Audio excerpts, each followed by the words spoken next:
Have you ever pulled a bunch of cards that you can't interpret or have to think about for a while? I have definitely pulled cards that I've had to think about, but never in the sense of like, I have to get back to you. Sometimes I just pause. Sometimes I have to be like, okay. And then I'll like get into it, but it's never like, it never takes like that long.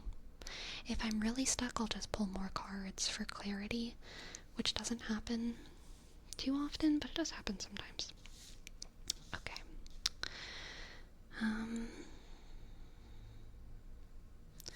The Tower, the Ace of Wands, the Four of Swords, and the Lovers.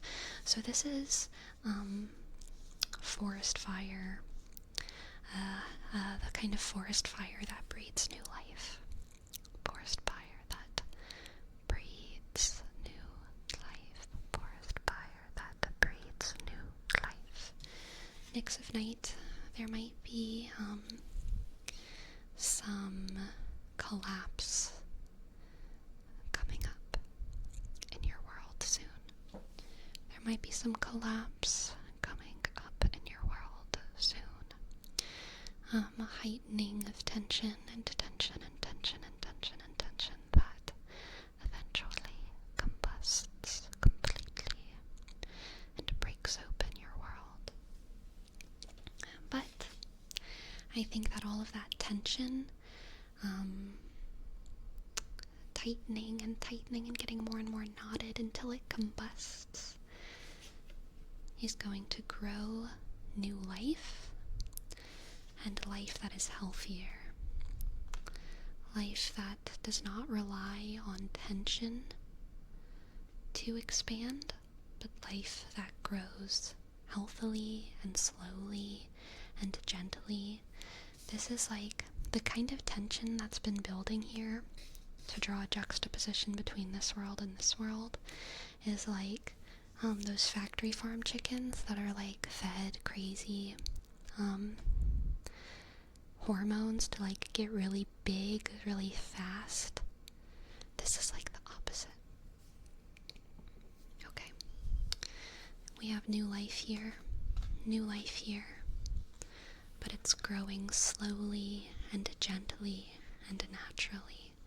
Slowly, gently, naturally. A natural infancy, sort of. Slow and quiet. Slow and quiet. Being able to enjoy an era of quiet, gentle infancy, gentle seedlings, seedlings that are covering the earth. And all of those seedlings eventually grow into a land that is much more fertile.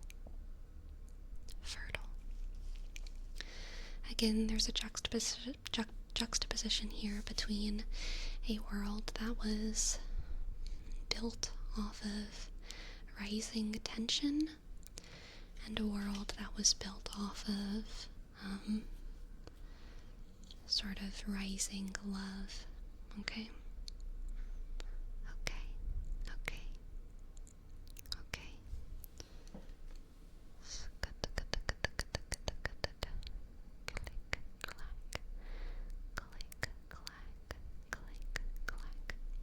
It also feels like in a lot of fantasy worlds, fantasy stories, I've been reading a lot, so I've been having these ideas on my mind, these kind of archetypal world building ideas.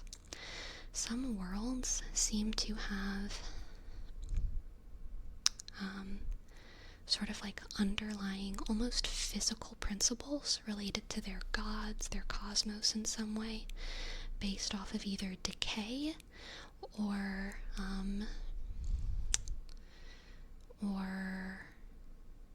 like a coming together.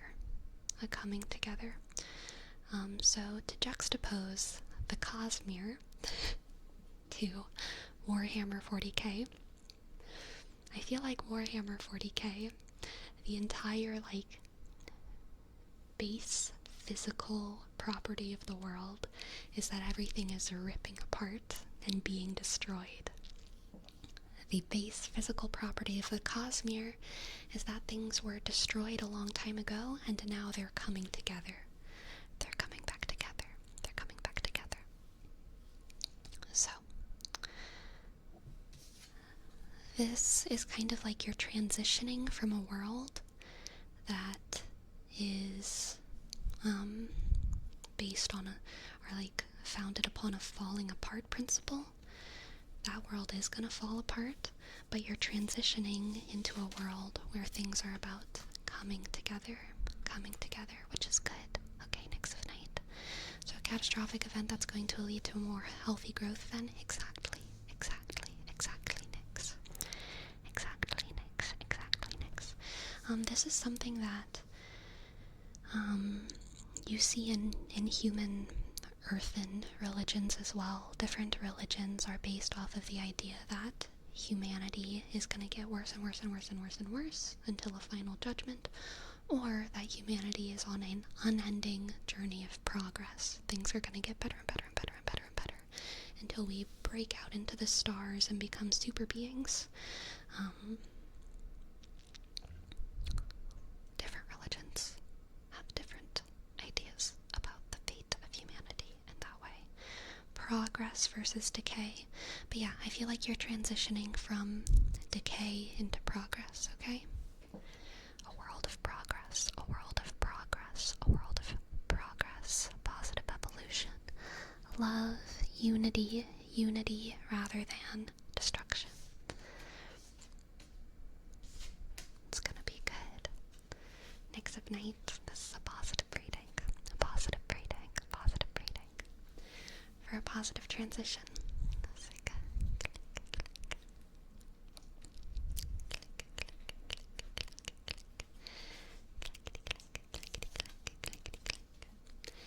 Alright, next we have a read for Albus Pro. Albus Pro. Albus Pro. Albus Pro. Albus Pro.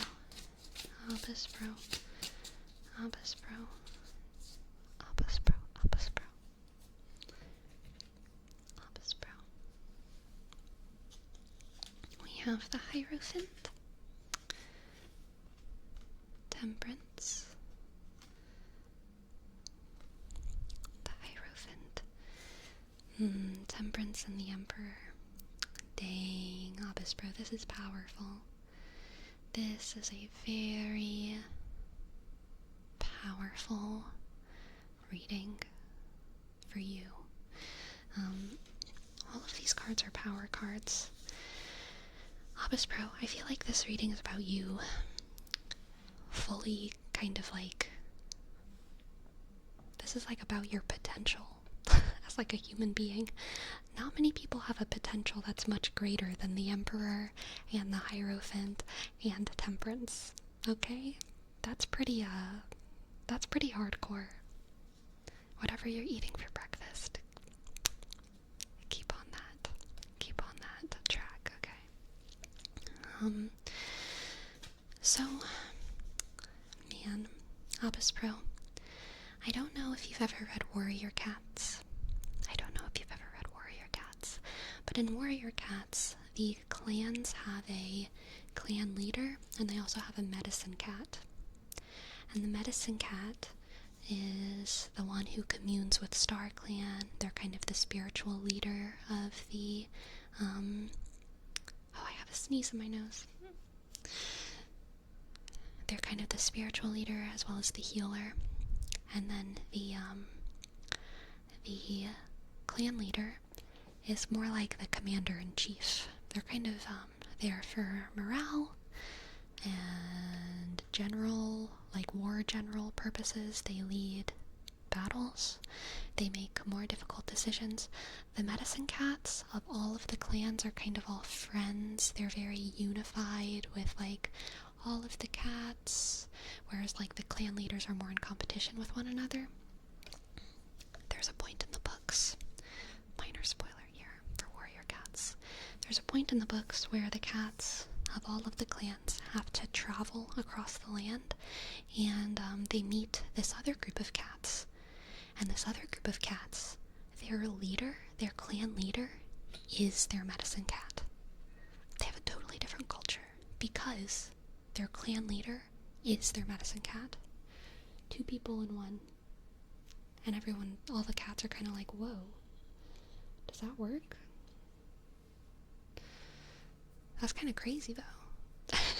That's a lot of authority you got there, Mr. Big Cat. And that cat is super, super old and wise and smart and very burdened by his great, great responsibility to his people. And that's kind of what I feel for you. I'm so sorry, there's something in my eye. I'm trying to hide behind my microphone so it's not too disturbing for y'all to look at. Okay.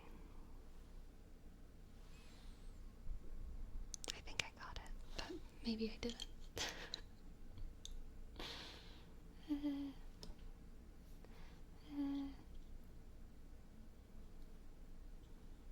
Okay, whatever. I'll just try and ignore it. I think I mostly got it out. Maybe I didn't. Anyway. Opus Pro. Your potential is like being both the medicine cat and the clan leader of your people, okay? It is a heavy burden to bear, but it's also an incredible honor. You are the protector of your people, the provider for your people. You are the captain who must go down with the ship, but you are also the teacher, the spiritual guider, the disciplinarian. You are going to have all of these roles. You're going to be respected and loved by your people, and you're going to do all of this with temperance, charm, love, beauty, grace. The combination of the Emperor and Temperance is like a very well-loved leader. So this isn't just describing your authority, it's describing the relationship that your people have to you. And your people, Opus Pro, it's probably not literally like a nation. I mean, I don't know who you are, but it could be something like a workplace, it could be your family, it could be just your tribe of close people. But your people, whoever they are, your tribe, is going to deeply love you, deeply respect you, look up to you for not just being the person who makes the decisions, the Emperor, but also being the person who teaches them. The Hierophant is a teacher. A teacher, someone who guides and leads. And a little bit of a disciplinarian as well.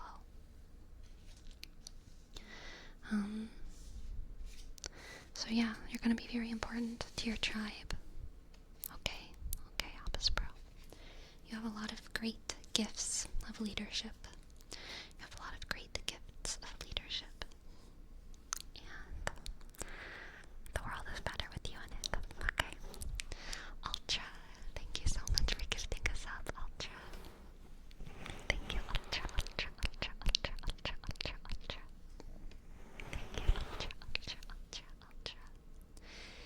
You click out, T click R, sh, A click, E click, M click, B click, L sh, D sk, I click, E sh, D click, R sk, E click, I sk, K click, I sh.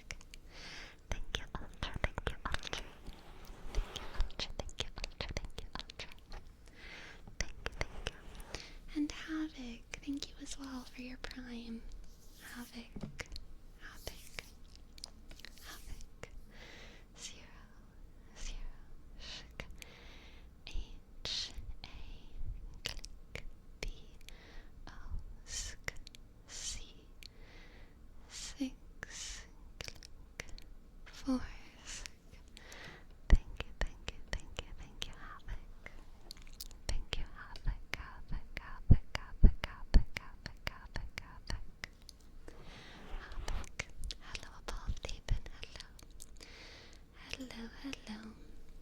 have a name trace for Pyrosocial as well.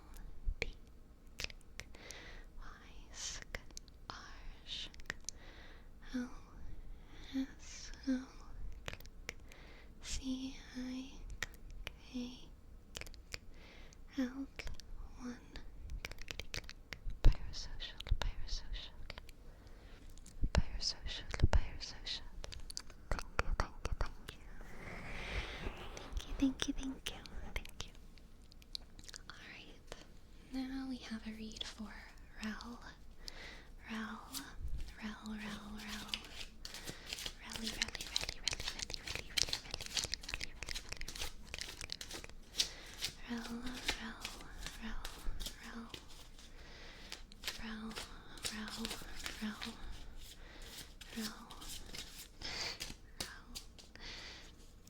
Let's see what the cards have for you, Rel. This is crazy. I pulled four cards again. I'm just bad. I'm just bad with my hands. Everyone's getting 4 cards instead of 3. But we have the Hermit. My favorite card. The Hermit.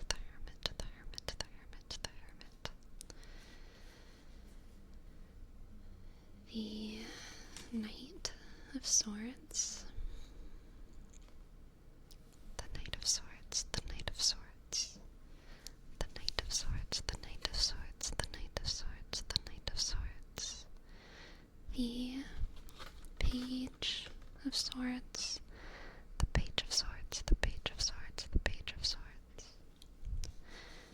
The Knight and the Page of Swords. And the 5 of Pentacles. This is interesting. This is like you're going on a journey to save the world from desolation by yourself. Or that somehow you going on an inner journey is the thing that can save the outer world.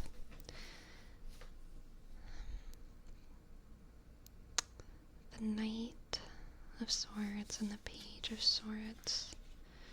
This almost feels like an interpersonal or family matter to me,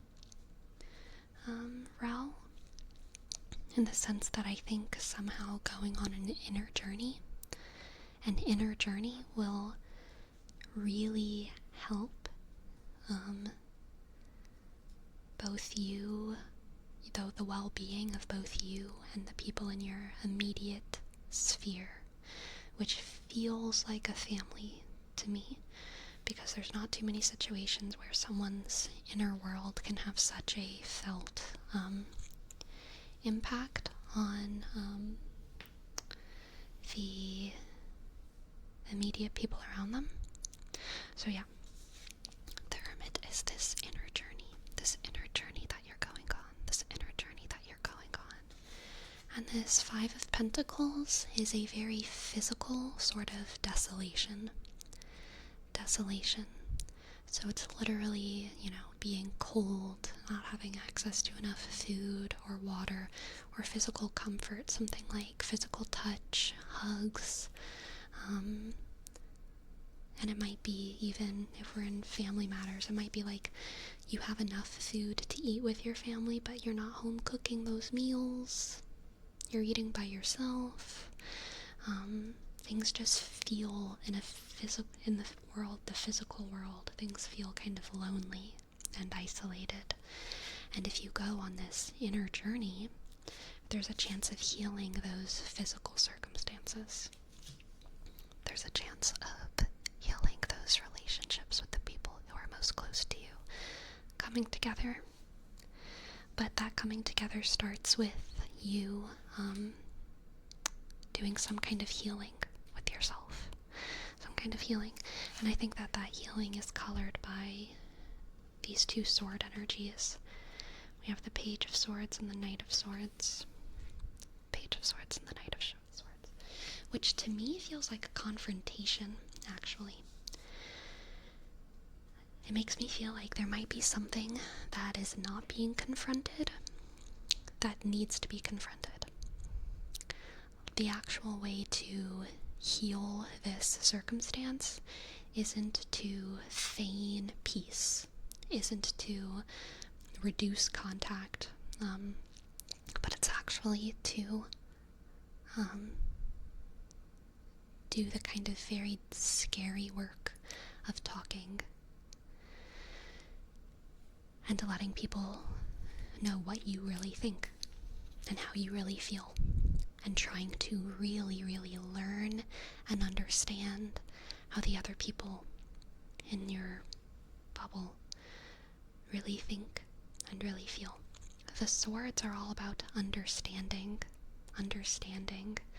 And so if we're talking about some kind of family and family dynamics, I think this has a lot to do with understanding the other people involved fully, and also helping them understand you. And the only way to reach that kind of understanding is with talking, explanation, explaining, teaching, like those really scary, hard conversations.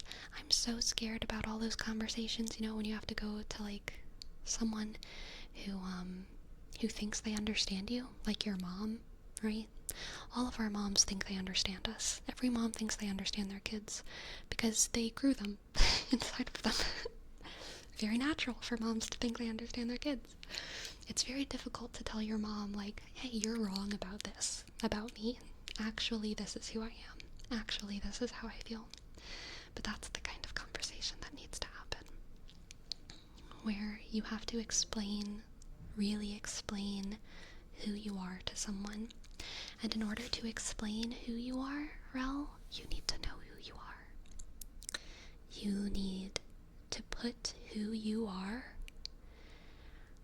into words. The Hermit is about fully embracing and discovering who you are inside of yourself. The Page of Swords is about taking that discovery and putting it into words inside of yourself. Journaling can really help with this. Any kind of writing can really help take what's inside of yourself, putting it into words. And then the Knight of Swords is giving those words to other people, okay? Explaining it to them, saying, this is what's happening, this is what's happening, this is who I am. And then also really, really listening, really, really, really listening to who they are and what they need, okay? Who they are and what they need, and how you can help them. And I think that will take this barrenness and give it new life. Alright, Rel. You can take this barrenness and give it new life. You've got this, Rel. I believe in you. You are brave. You are smart. All of the tools that you need are inside of yourself already. All of the tools that you need are inside of yourself already. And you've got this, okay?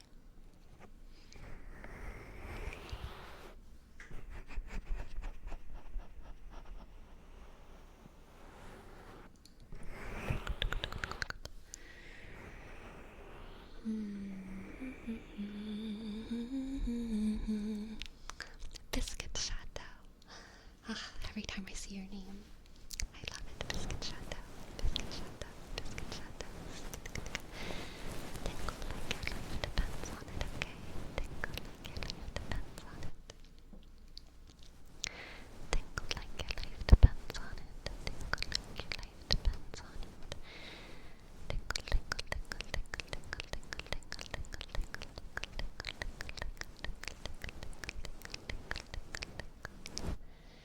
like your life depends on it.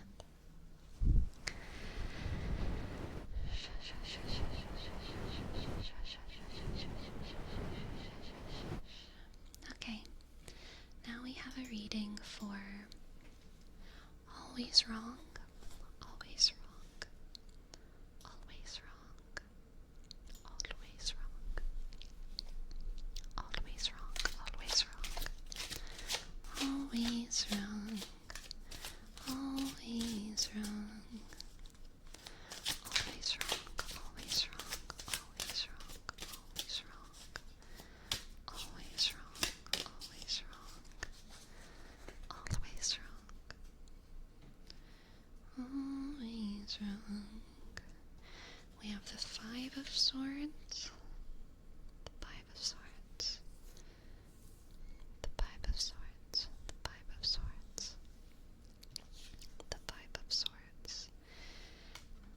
Seven of Pentacles. The Seven of Pentacles. The Seven of Pentacles. And the Fool. The Fool. The Fool. The Fool. The Fool. The Fool. The Fool. The Fool. The Fool. The Fool. The Fool. The Fool. The Fool. The Fool. The Fool. The Fool.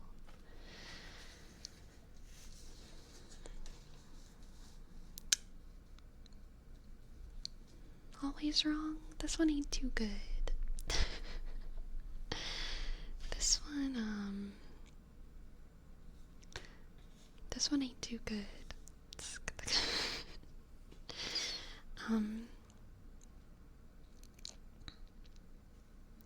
So I get the sense that in the past, always wrong, you took the easy route in some way. You cut some corners. You were like, surely this is gonna be fine. This short-term little band-aid little solution kind of sneaky little thing that I just did. But I feel like you're gonna kind of pay for it maybe a little bit in the future. In the upcoming future. So the 5 is like manipulation. This 5 of Swords, manipulation. The Fool is kind of happy-go-lucky, not realizing the risks involved in something. So I feel like you may have manipulated a situation in your favor. This could be like cheating on all of your Unit 1 tests, and then you get to the exam and you know nothing and you can't cheat on it. Because all of the Unit 1 tests were like online, and the exam is in real life, and you can't cheat. That's kind of the vibe. So like you kind of screwed yourself over for some easier rewards earlier on. This is like learning to play League of Legends with your camera locked, and then all of a sudden you're in like platinum and you have to unlock your camera. You have to, but like you don't have the muscle memory because you didn't learn how to play with your camera unlocked, and you're like fucked. That's the vibe. I play with locked cam too for home, don't worry, I'm with you. But I've never made it past gold, so that's probably part of why. Probably part of why. Yeah, this is kind of feels like you took some kind of easy route in the beginning, and then the seven of Pentacles is like the you reap what you sow card. Okay, you reap what you sow. You get out what you put in, and I don't think you put in enough, to be frank. Always wrong. I don't think you put in enough. I want to pull a little oracle card for you, mostly just because that reading was super short, but there's not much more to say about it, so let's see what the oracle has for us. Let's see. Always wrong, always wrong, always wrong, always wrong, always wrong. Maybe we can get some advice about how to handle this situation. Scorpio. Okay. You know what? Your solution is here. Always wrong. Your solution is to be honest and to confess, I think. Okay? To be honest with yourself and to whoever else this concerns. And Scorpios are like one of the most honest signs. Tauruses are also honest, but Tauruses are honest in like a quiet way. If they don't want to hang out with you, they're just not going to hang out with you. Scorpios will tell you, I don't like you, and I don't want to hang out with you.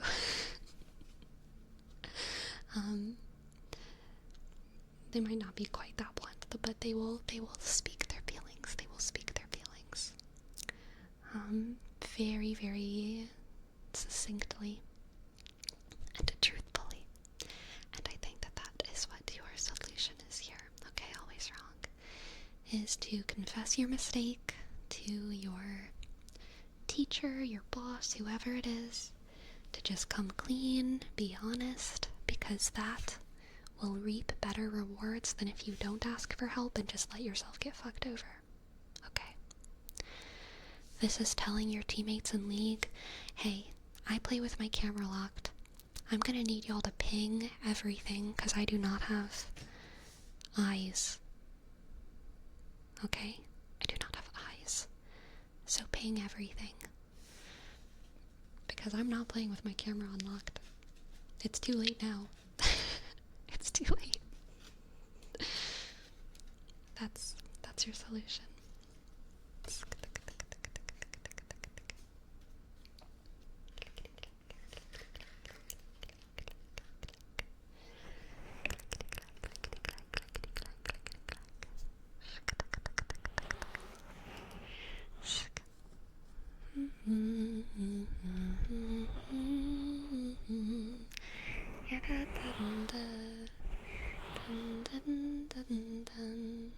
Alright, Ice Wolf, Ice Wolf. What does the tarot have for you, Ice Wolf? Ice Wolf, Ice Wolf. Ice Wolf. Ice Wolf, Ice Wolf. Ice Wolf, Ice Wolf, Ice Wolf, Ice Wolf, Ice Wolf, Ice Wolf.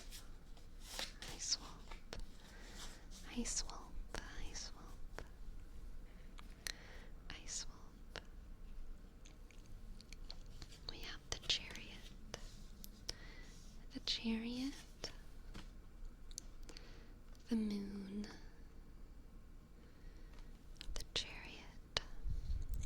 The Moon. And the Six of Pentacles. The Chariot. The Moon. And the Six, the Six, the Six, the Six, the Six, the Six of Pentacles.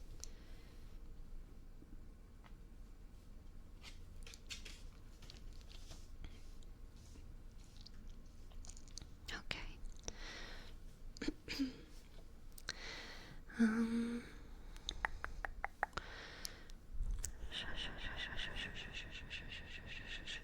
Ice Wolf. I feel like you are... I need to clear my throat. Just a sec.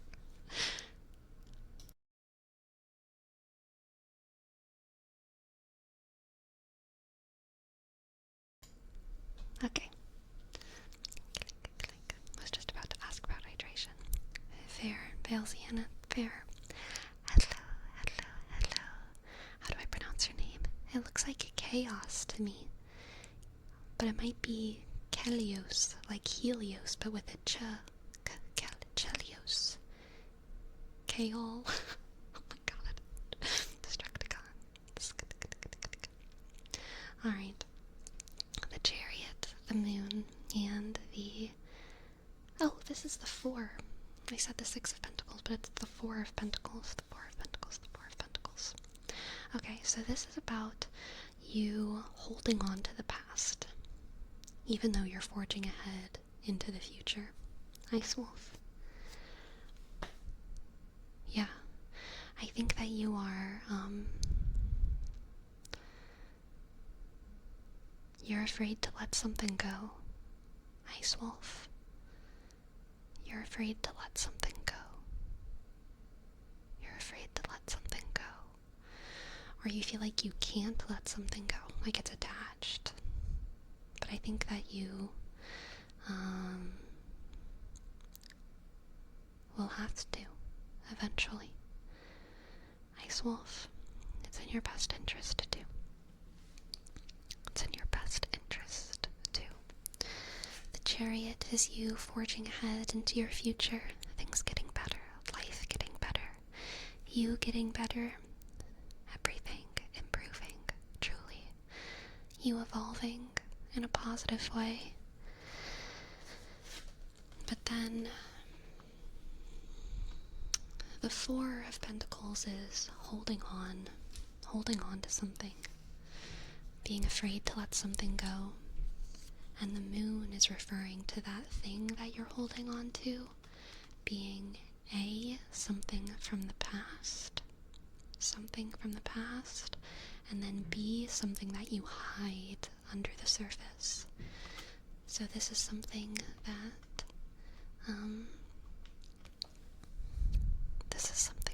other people don't see is within you, but it is. It is. Okay.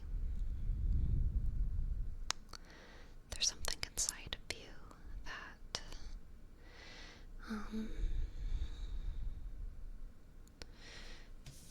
makes you feel that no matter how far ahead you get, part of you is still stuck here. Part of you is still stuck here. I want to pull you a oracle card as well. Some advice.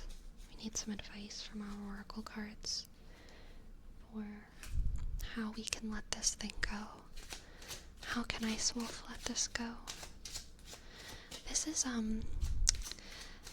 I had a writing teacher once who was talking about how, like, he can teach grammar, he can teach active and passive voice, and how to write a good essay, but there's certain habits that writers have, especially when it comes to rhythm, when it comes to description, that he can't really teach them out of. He can tell them, I don't like the way this sounds. Most people won't like the way this sounds.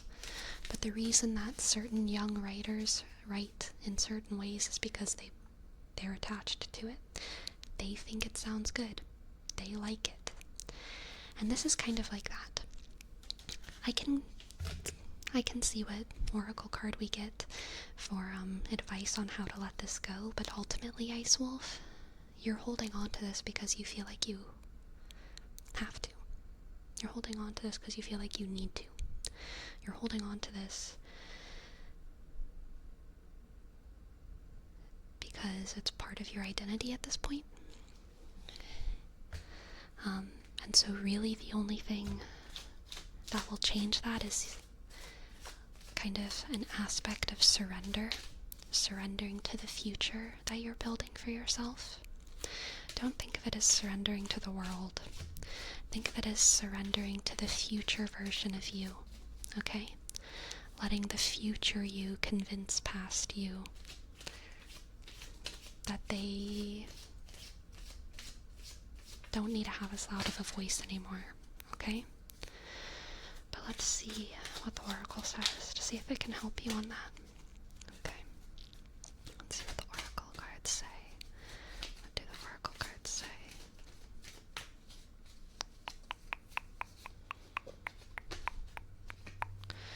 We have solace, solace, solace, solace, solace, solace, solace, solace, solace, solace, solace,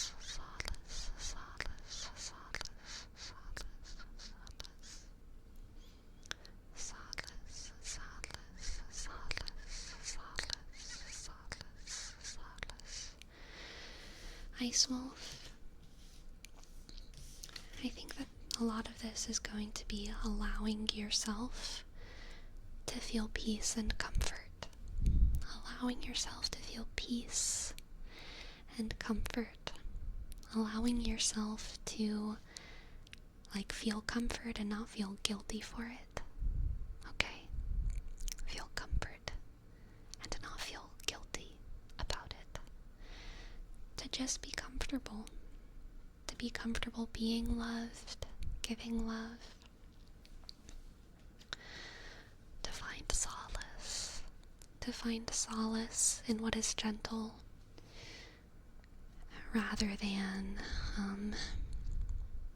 any sense of guilt or shame in whatever is gentle in your world. Okay? You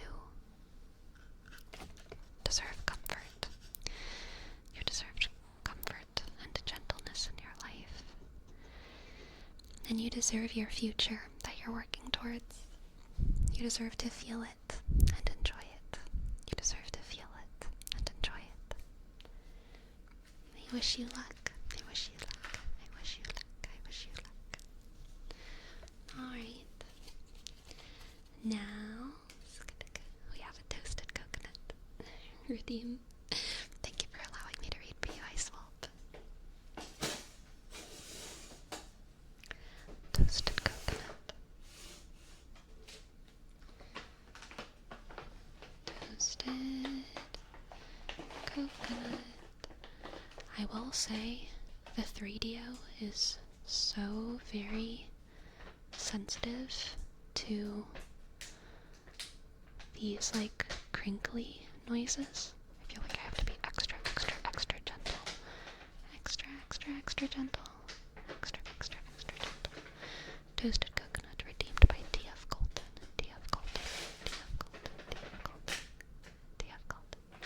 Hello, Jose. Hello, Jose.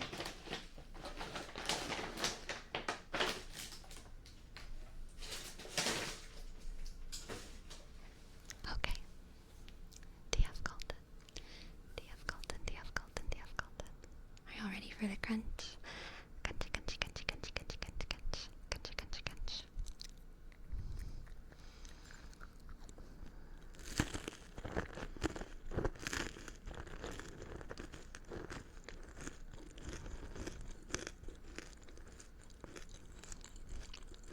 Crunch, crunch, crunch, crunch. Crunch. Yum. Thank you, DF Colton.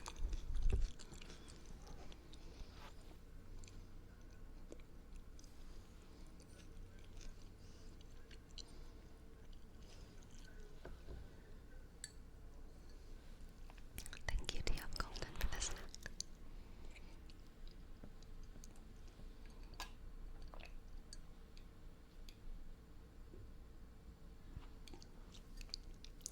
Thank you, thank you, thank you, thank you.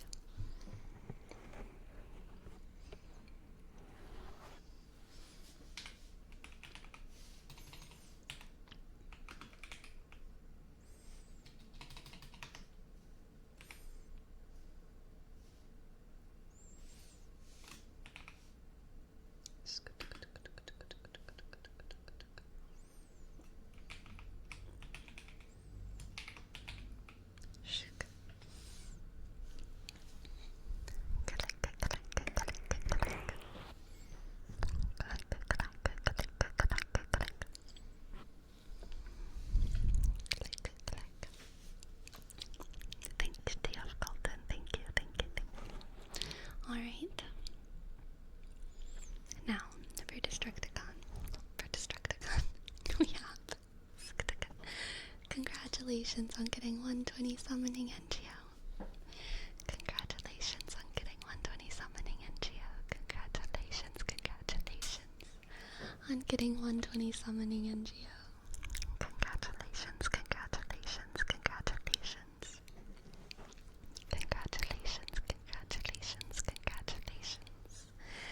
Congratulations on getting 120 summoning NGO. Congratulations on getting 120 summoning NGO. Congratulations on getting 120 summoning NGOs.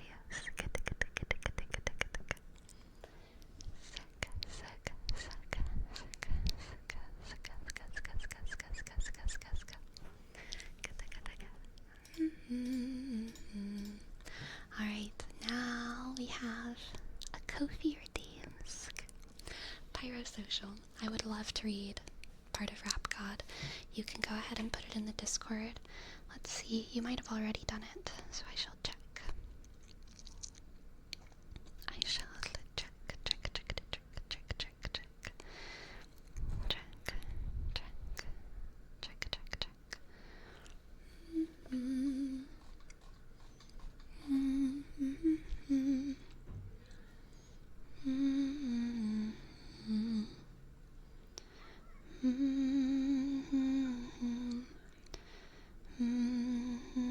Yes, okay, I found it. Pyrosocial. Here we go. Ray J went straight to the radio station the very next day. Hey Fab, I'ma kill you. Lyrics coming at you at supersonic speed. Sama lama duma lama, you assuming I'm a human. What I gotta do to get it through to you? I'm superhuman, innovative, and I'm made of rubber, so that anything you say is ricocheting off of me and it'll glue to you. I'm devastating, more than ever demonstrating how to give a motherfucking audience a feeling like it's levitating, never fading. And I know that the haters are forever waiting for the day that they can say I fell off. They'll be celebrating, cause I know the way to get them motivated. I make elevating music, you make elevator music. Oh, he's too mainstream. Well, that's what they do to get when they get jealous. They confuse it. It's not hip-hop, it's pop, because I found a hella way to fuse it. With rock, shop, rack, doc, throw on Lose Yourself and make them lose it. I don't know how to make songs like that. I don't know what words to use. Let me know when it occurs to you while I'm ripping any of these verses diverses you. It's curtains, I'm inadvertently hurting you. How many verses I gotta murder to prove to you? You were half as nice. Your songs you can sacrifice virgins to. Huh? That was very fun. Parasocial, thank you. Thank you, thank you.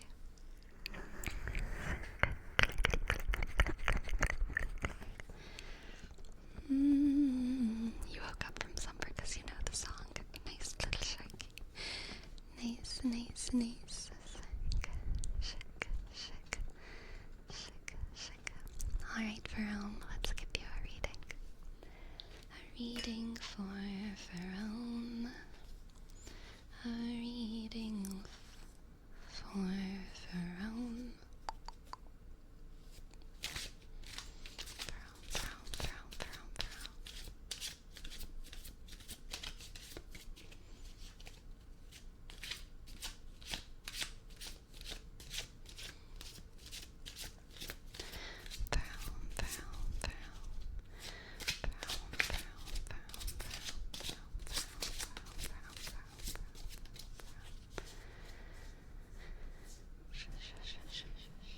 Good luck, isolated. That's very exciting. Good luck on graduation and all of that.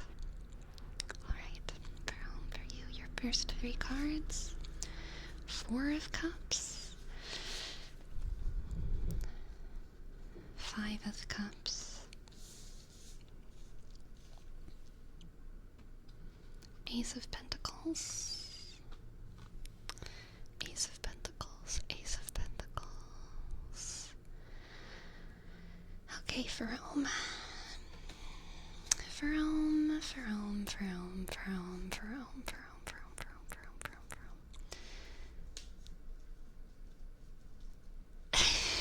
I think you're making too big of a deal out of something, Jerome.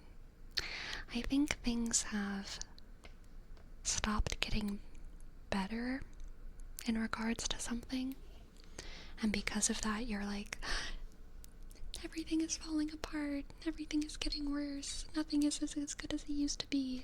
But really things just haven't been like accelerating. Okay? Things haven't been accelerating. Things have been stable and steady rather than exciting. And because of that, you feel a little bit of complacency and maybe even boredom, and that is slowly developing into a sort of anguish for back when things were constantly accelerating and exciting and moving. You know what I mean? Accelerating and exciting and moving. It's kind of like, there's some people who are in relationships who, like, kind of purposefully sabotage their relationship just because, that keeps their relationship alive in a way. You know?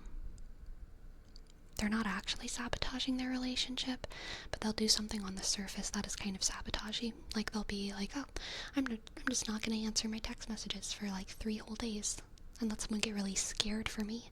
And then they're going to like burst into my house and be like, are you okay? And then I'm going to be like, oh, I'm fine. And then we're going to fight, and then we're going to confess our love to each other. It's like a very shitty thing to do to your partner. You know what I mean?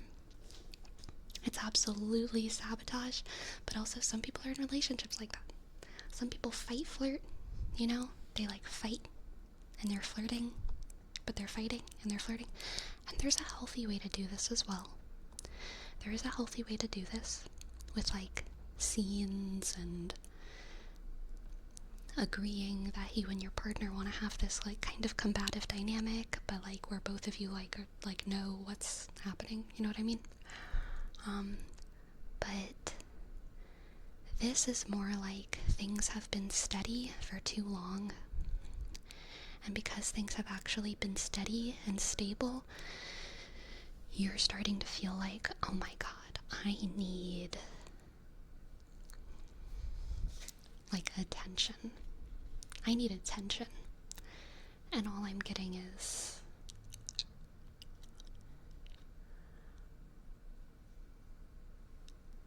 like a little bit of acknowledgement. But I want attention. I don't just want someone to say thank you.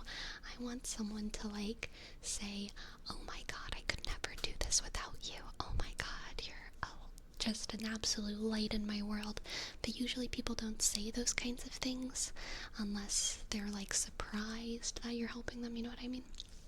So it's like recently, in some kind of sense, people have gotten used to you, you've gotten used to them, and so things have gotten slow and steady and stable, and that's starting to feel icky. It's starting to feel icky. It's starting to feel a little bit icky. I do worry when stuff stops going forward that I may get stale, that I should be doing something to keep pushing and keep stuff going. Yeah. And I don't really get the sense, Jerome, that this is actually relating to like a romantic thing. I think this is just like a life thing, but I was using the romantic example because I think it's something that people can easily understand. With the Ace of Pentacles here, I think that you are going to try and amend this situation by making some kind of change. I think you're going to try to mix things up. A little bit. And let's pull 2 more cards and see how that goes. First we have the 6. The 6 of Wands. And the 2 of Swords. Interesting. Okay. So to try and keep things exciting, you're gonna try and throw something into the mix, and at first, this 6 of Wands, this kind of aesthetic victory, it's gonna seem like it worked. It's gonna seem like it fixed everything, but it's just gonna kind of be a surface thing. And in the long run, it's unsustainable. In the long run, eventually, Jerome, you're gonna have to turn this feeling of agonizing complacency, boredom, you're gonna have to find a way to find peace in it, okay? You're going to have to transform your boredom into your peace. You're not going to be able to keep throwing chaos into the mix to cure the boredom. This is also an encouragement to remember that it's okay to live deeply rather than widely. To live deeply rather than widely. And to grow deeply rather than widely. To grow deeply rather than widely. That expanding your circumstances, expanding your situation, expanding your life experience isn't always going to be as valuable as living within your circumstances and learning to grow and understand your circumstances all the more deeply every single day. Turning your boredom into peace and growing in peace rather than growing in expansion. Listen, thank you so much for your prime. Listen. T, click, H, E. I shake and click, click, click, click. Clickety, click, click, click. Let's get an oracle card for you. An oracle card for Pearl. Let's see what the oracle has for Pearl. Pearl, Pearl, Pearl, Pearl, Pearl, Pearl. Pearl, Pearl, Pearl, Pearl, Pearl, Pearl, Pearl, Pearl, Pearl.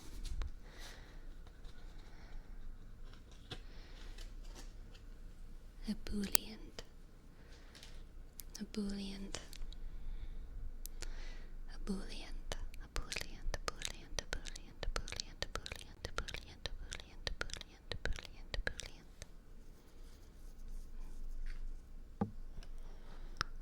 Find peace deeply rather than widely. Okay, Pharaoh. Find peace deeply rather than widely. Find peace deeply rather than widely. Deeply rather than widely. Thank you, Sen. I'm flattered. And Papa Papa, thank you. Thank you for yourself, Papa Papa. A click, B click, A shik, B click, A sick, B click, A sick. 20 shook, click, tick, borsk. I hope that resonated in some way, Pharaoh. And good luck on your journey. Good luck on your journey. Good luck, good luck. Thanks, Sleepy. I agree with it, but like I said, I tend to worry about stuff crumbling down if I don't keep building them up, till it eventually gets out of hands and falls anyway. Exactly, Pharaoh. Exactly. Exactly. Sometimes the castle is big enough as it is. You don't need to keep building it up. Sometimes the castle is big enough. Patrolman, thank you so much for gifting subs. Thank you, Patrolman, for gifting 2 subs. Thank you. B, click, A, T, shk, R, shk, L, L, M, click, click, A, sk, N, click, 1, 8, click, 7, sh, click, 1, sk. Thank you, Patrolman, Patrolman, Patrolman, Patrolman, Patrolman, Patrolman. Yes, find where it's tall enough and just enjoy it. Exactly. Exactly, exactly. Exactly. Man, I'm gonna have my own moment for a second. Okay. I'm gonna speak for the girls, for the femmes. This isn't all girls, and this isn't all femmes, but I think this is most femmes, most femme people in dating situations. Oftentimes it is the more mask-presenting person who chooses dates, who sets things up, who blah blah blah blah blah blah blah blah blah. And I have seen the frustration, the feelings of inadequacy, the stuff that mask people go through whenever they just run out of spots. You know? Whenever they're like, I've already taken her to these spots. There's nowhere else to take her. Let me speak for the femmes for a second and just say, take us to the same, you can just keep taking us to the same spots. It's so much better than not taking us out. Just take us to the same spot. Do you ever worry that your dog is tired of going to the dog park? No. That dog is just happy to get out, spend time with you, and run around in the grass. Even if it's the same grass as always. You can take your femme to the same spot. If anything, it'll make it more special, because it'll turn from just a spot to one of your spots. You know? The more times you take someone to a spot, the more it becomes you guys' spot. You guys' song. Or you guys' flower. or whatever the heck, you know? Don't worry about it. You don't need to keep taking people to new places. Take people to the same spot. It's great. It's great. Exactly, Destructicon. Spot is not the only thing that makes it exciting. That reading made me think of that for some reason. But moving on. Moving on. Seventh time this week might be a little bit much, Destructicon. I don't know if I can eat that much plain marinara, okay? It's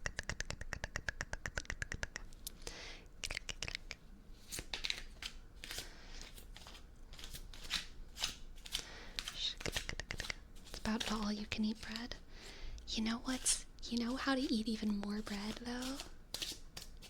Make it yourself. You can have so much bread for even cheaper if you just make all of the bread. Okay.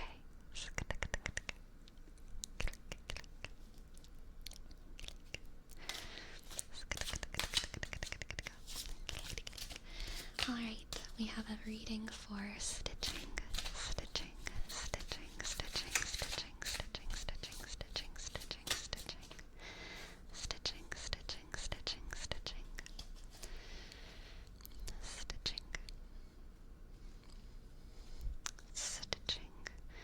We have the Two of Wands, the Eight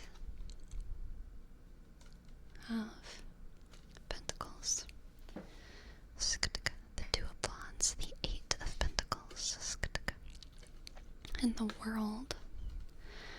Wow. Stitching. Your skill in something is going to unlock the world for you. Your practice, your increasing discipline and skill is going to unlock the world for you. The Two of Wands is looking out into the future, looking out into your horizons. The Eight of Pentacles is a disciplined practice of craft, a disciplined crafting practice, especially with this deck. Whenever I look at this Eight of Pentacles in this deck, I think of Hephaestus, someone in the forges, working every day, getting better and better every day at their craft. And I think your labor stitching, whatever it is, you getting increasingly good at your labor, is going to unlock the world for you. And this isn't just about physical opportunity, but I think this is also about your love for your skill. Stitching, I don't know if you know the term outsider artist. It is a term used in the field of folklore and sometimes anthropology or art history. It usually refers to artists who are a little bit obsessive and who work outside of convention. They're usually not formally trained. I'm kind of getting outsider artist vibes with this.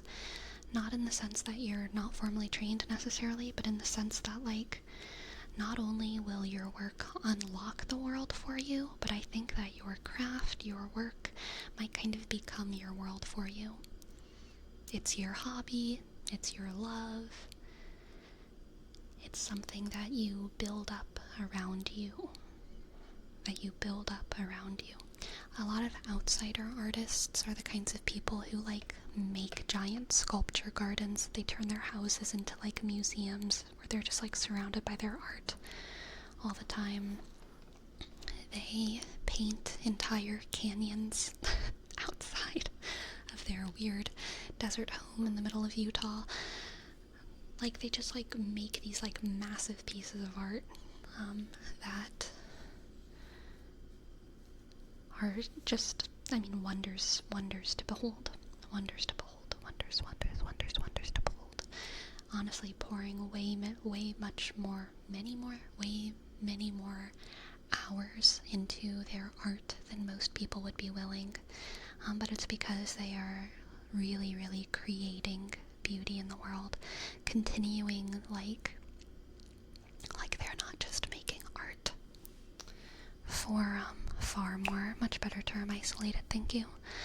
They're not just creating art because it's something that they like to do and it's their labor and they sell it.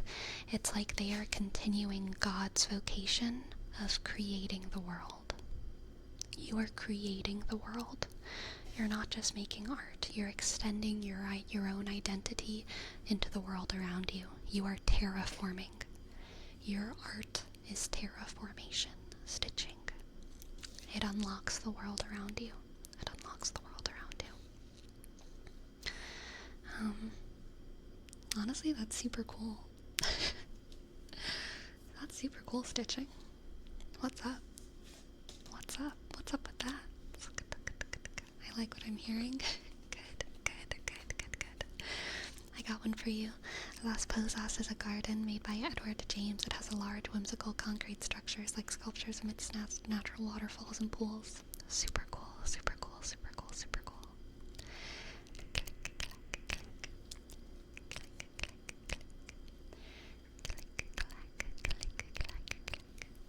Alright, now we have a reading for Knacker.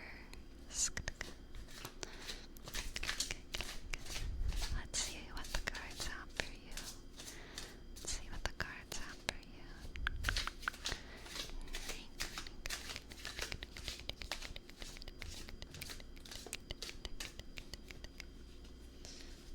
Alright.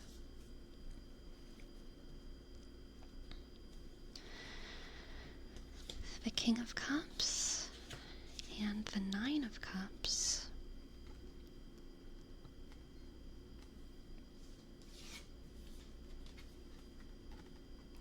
And the Ten of Pentacles. The King of Cups, the Nine of Cups, the Ten of Pentacles, the King of Cups, the Nine of Cups, the Ten of Pentacles. The King of Cups, the Nine of Cups, the Ten of Pentacles. Okay, Nick. We have... I like the flower over the bridge art. I do too. Yeah, flower under the bridge. Almost a lily pad vibe.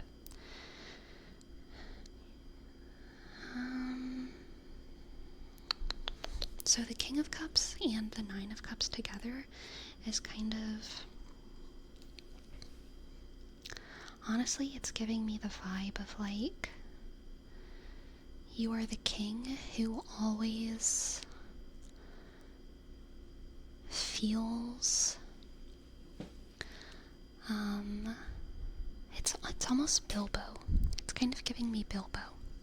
It's a positive reading. I'm gonna call you Nick. It's a positive reading, Nick. But it is kind of Bilbo vibes in that there's this, even in your old age when you are successful and loved by your community, you feel a slight sense of longing and dissatisfaction still.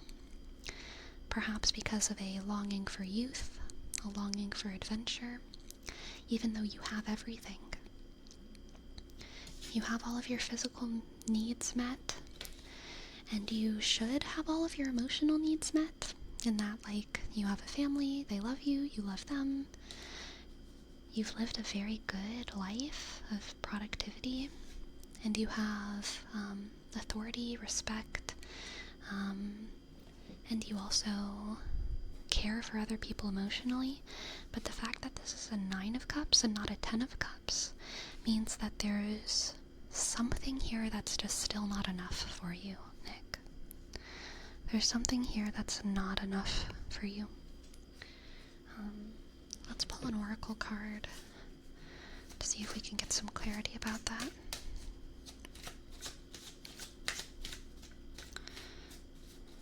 What can Nick do to feel like there's enough of kind of beautiful, kind of sad, is your card, Nick. Boundless. I think you are very human, Nick. You have a viscerally felt humanity about you, and by that I mean that you are always going to be searching. You are always going to be curious.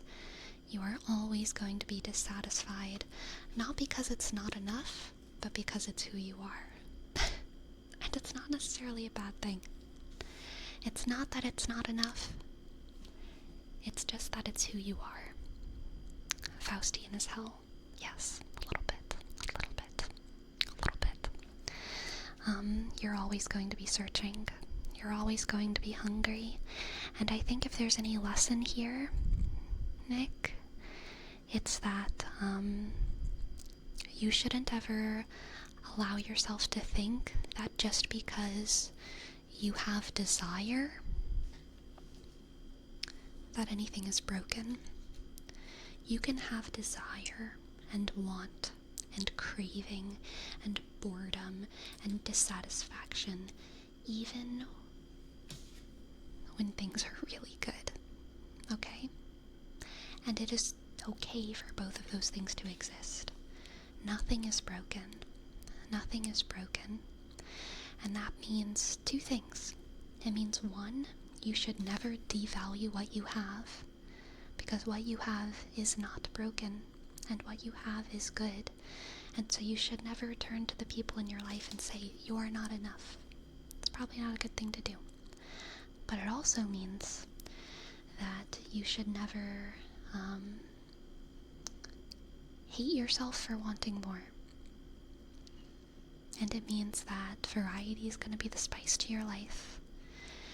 And that it's okay for you to have everything and still want to take up a new hobby just to change things up a little bit.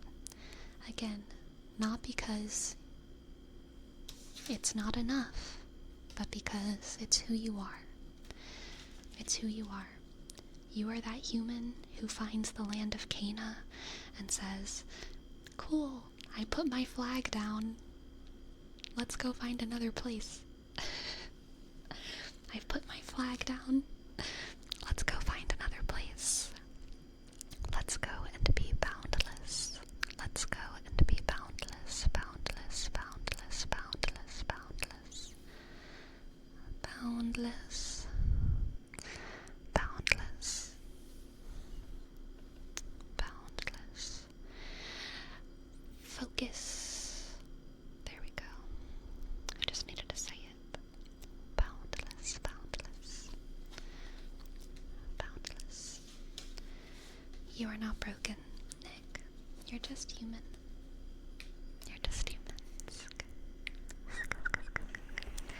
Now for Neatrix, we have a rar redeem. Rar, rar, rar, rar, rar, rar, rar, rar, rar, rar, rar, rar, rar, rar, rar, rar, rar,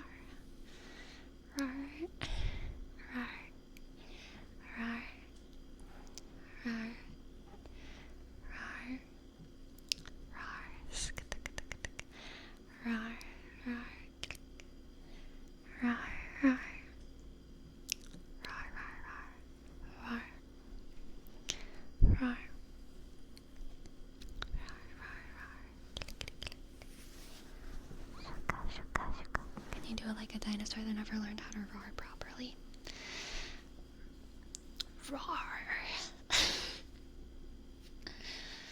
Roar.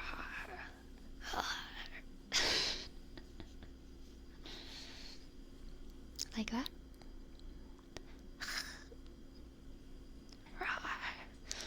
Roar. It sounds like a surfer dude roar. I think a surfer dude roar would be like roar. Roar, dude. Dude, roar. Roar, dude. Dude. Roar. Roar. Roar.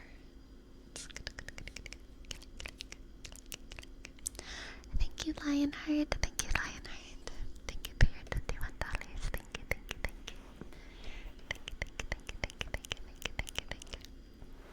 Totally raw, broski. Dude. Rar, dude. Dude. Rar. Okay. That needs to end.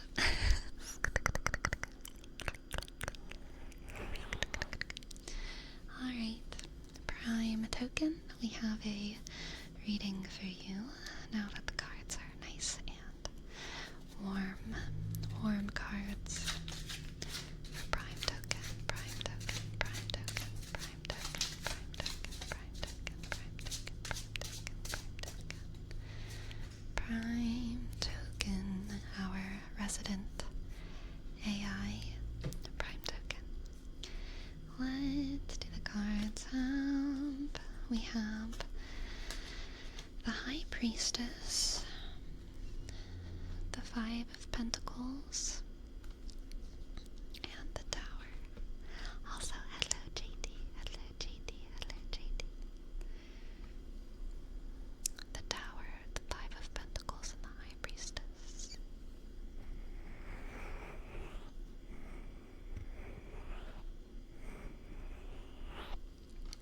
Prime token. Ooh, prime token. I honestly feel like this is you bringing something down. Usually the Tower is about destruction kind of befalling you, but something about this reading is making me feel like you are breaking the wheel, as Daenerys Targaryen says. I feel like you, prime token, are destroying some kind of construct that doesn't need to exist. I almost get a vocational reading, or a vocational sense out of this. I think it is some people's...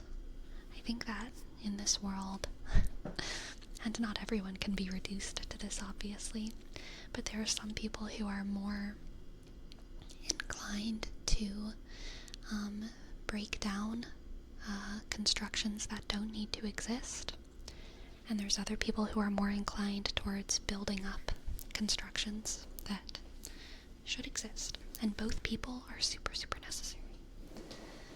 Both people, we need both people for the world to progress and be good. And prime token, I feel like you have a natural intuition and knowledge for what systems need to collapse. I feel like you have a natural intuition and knowledge for what systems need to collapse in this world.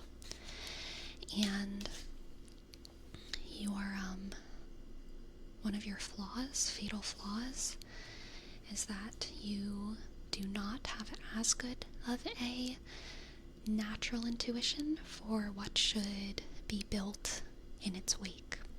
And so your biggest one of your biggest missions, one of your main quest lines, prime token, is surrounding yourself with people who are builders. Good people who are builders. And you can have a natural intuition, or I don't know about natural, but you can use your intuition, which is good, to choose those people in your life and to basically choose who to trust to be a builder. So Stitch is busy following their fate, creating the world, and it's up to me to make room for it. Exactly, prime token. Exactly. Yes, you need to fill your life with terraformers who you trust. You get to choose who you trust to be the builders, and you need to trust yourself to tear down the systems that need to be shorn. Okay?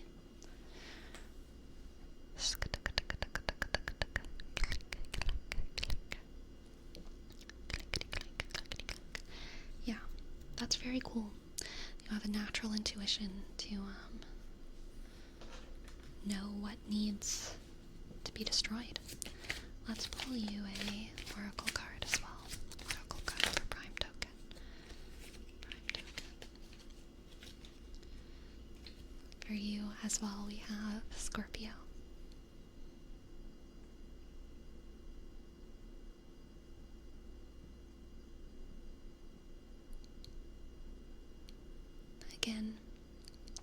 Scorpio is all about honesty, blunt, hard truths, and really, really trusting yourself, Prime Token. Trust your instincts. Trust your instincts, Prime Token, because your intuition is good. Okay? I can't get my legs comfy the way I want them. You have a very, very good intuition, Prime Token. Our resident AI.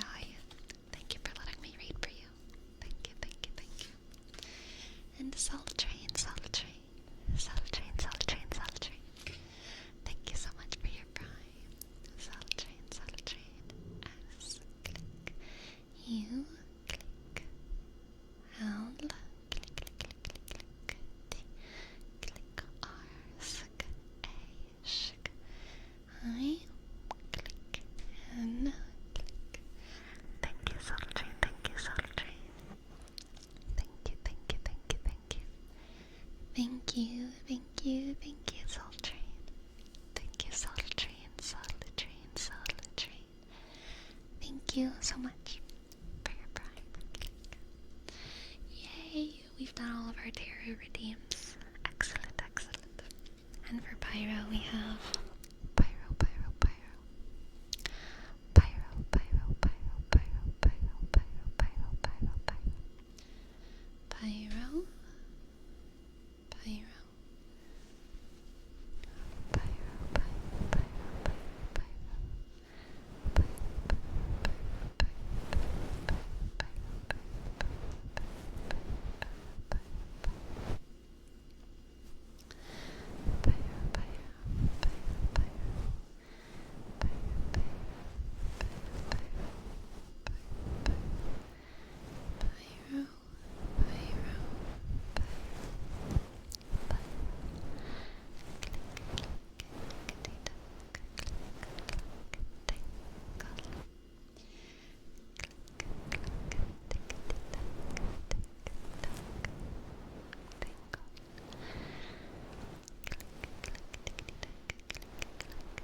Click, clack, tickety tack.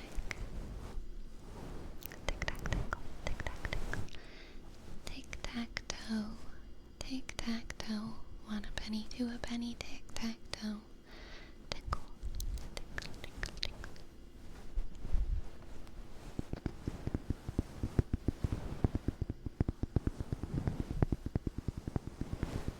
Hey, pay attention over here, okay? Ryan Crossing. Pay attention. Pay attention.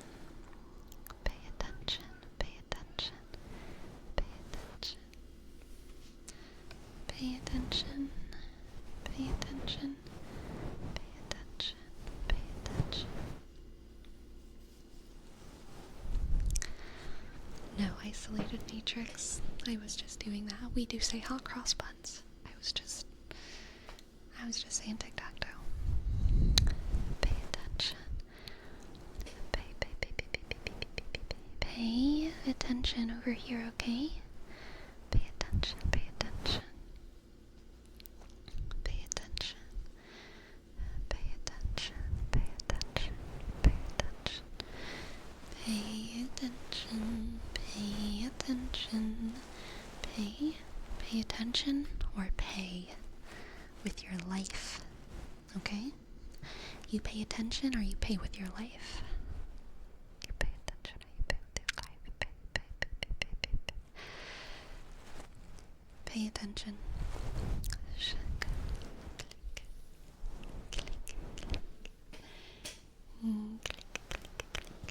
Alright, you got it, Destructicon. Let's read Ronnie's Age of Star speech.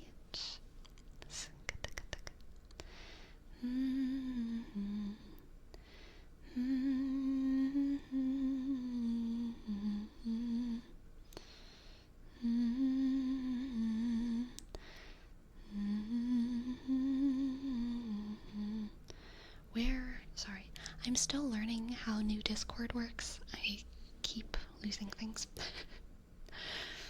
Has anyone else's Discord updated yet? Am I the only one? None of my friends seem to have updated Discord. Mine updates automatically and it's terrible.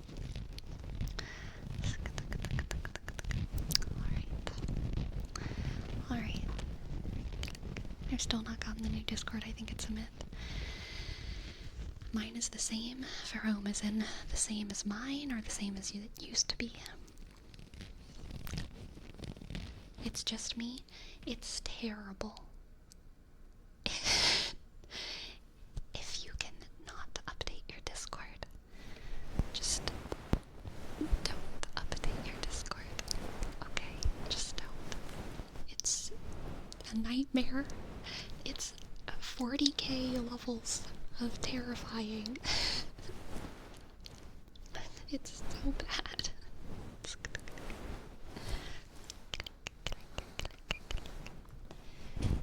I did. I got specifically chosen. It's true. It's true.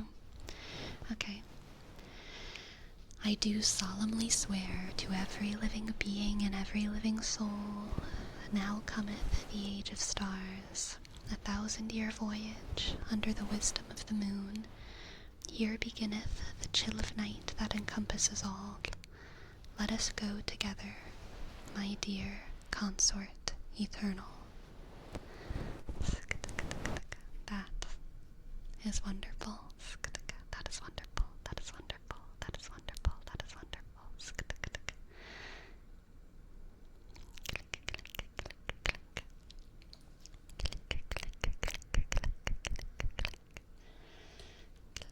Rani. Blessed Rani. Blessed Rani.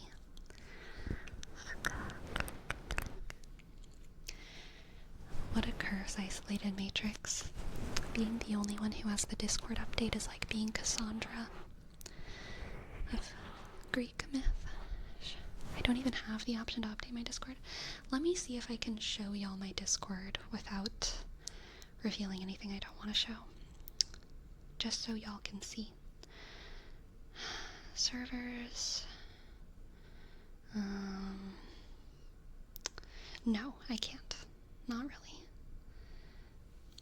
Yeah, I don't really want y'all to see.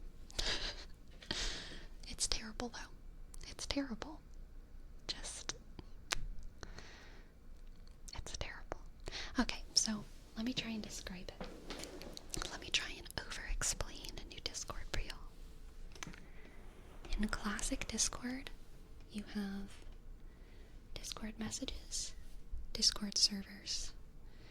You can click messages at the top, and then you see your private messages, and then you see your messages right here, right? Right?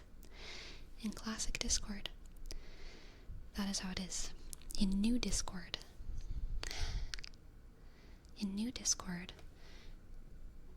your servers are in a bar at the bottom. They're not even on the side like they used to be. They're in a bar at the bottom, and it doesn't show all of them either. There's no way to scroll through them. It just shows through your most recent ones, and then you have to collect like a little more button to see all of your servers. So your servers are at the bottom. That's the first sin.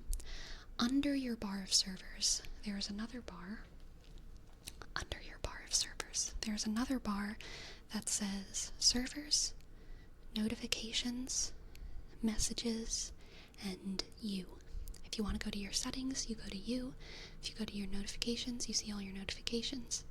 Then there's your messages, and that's how you get to your messages. So you don't get to your messages anymore by clicking in the corner. No, your messages are underneath your servers. And then when you go to your servers, once you click on a server, the list of chat like rooms, logs, is organized by most recent, like recently updated, rather than it being just like the list of the like introductions, rules, general, whatever. It's not in the normal list. The top is always just like what's most recently updated. So usually I would go to my server and I would scroll down a little bit to see the poetry readings. Now poetry readings is at the top for me if someone has just put something in the poetry readings, which would be good, except that I'm not used to it, so I always scroll, and then I'm like, and then I have to scroll back up to the top. And if I'm in my messages, I always don't know how to get back to my servers. It takes me a hot second.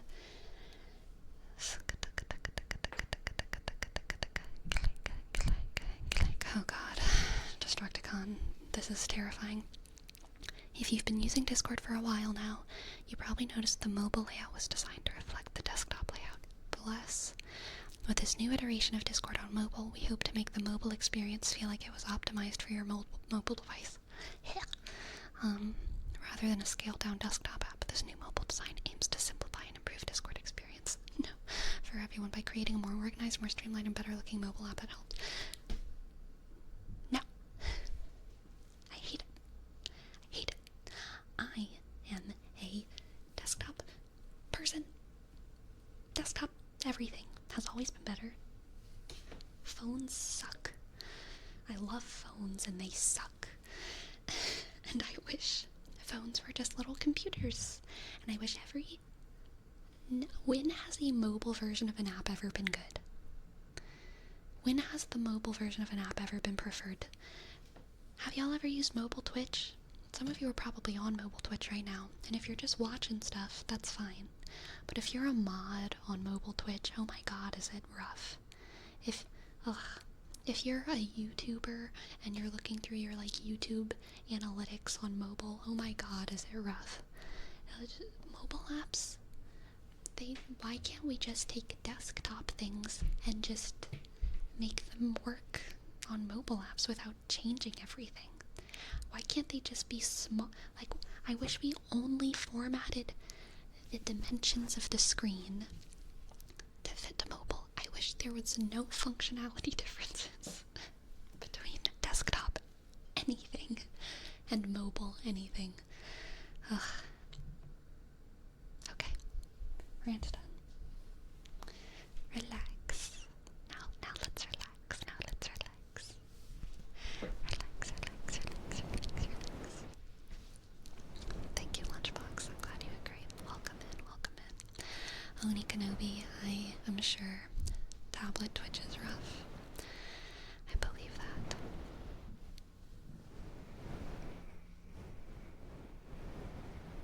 Hi, Ogden.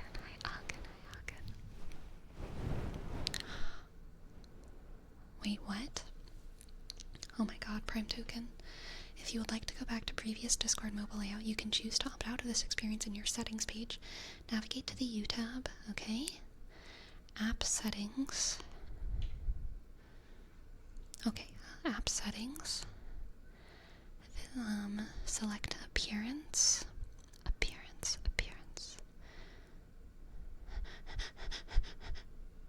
Oh my god. New layout, turn off, new layout. Oh my god.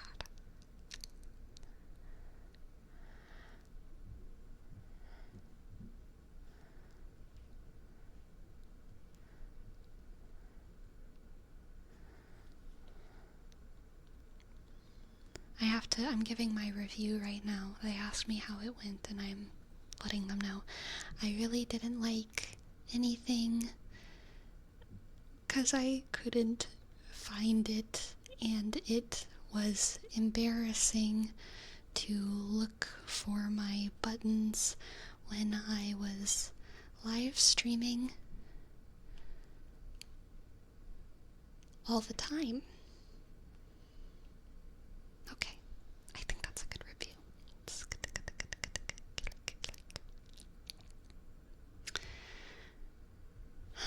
Oh my god. It's back to normal. Prime Token. Oh my goodness. You just saved me. Holy heck. Holy heck.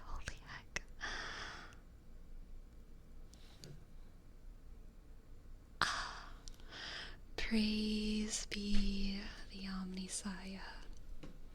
Thank you.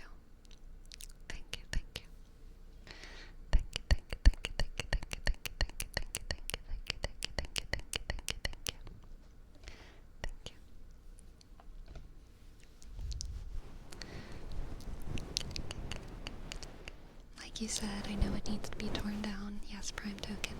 Yes, you do. Thank you for that.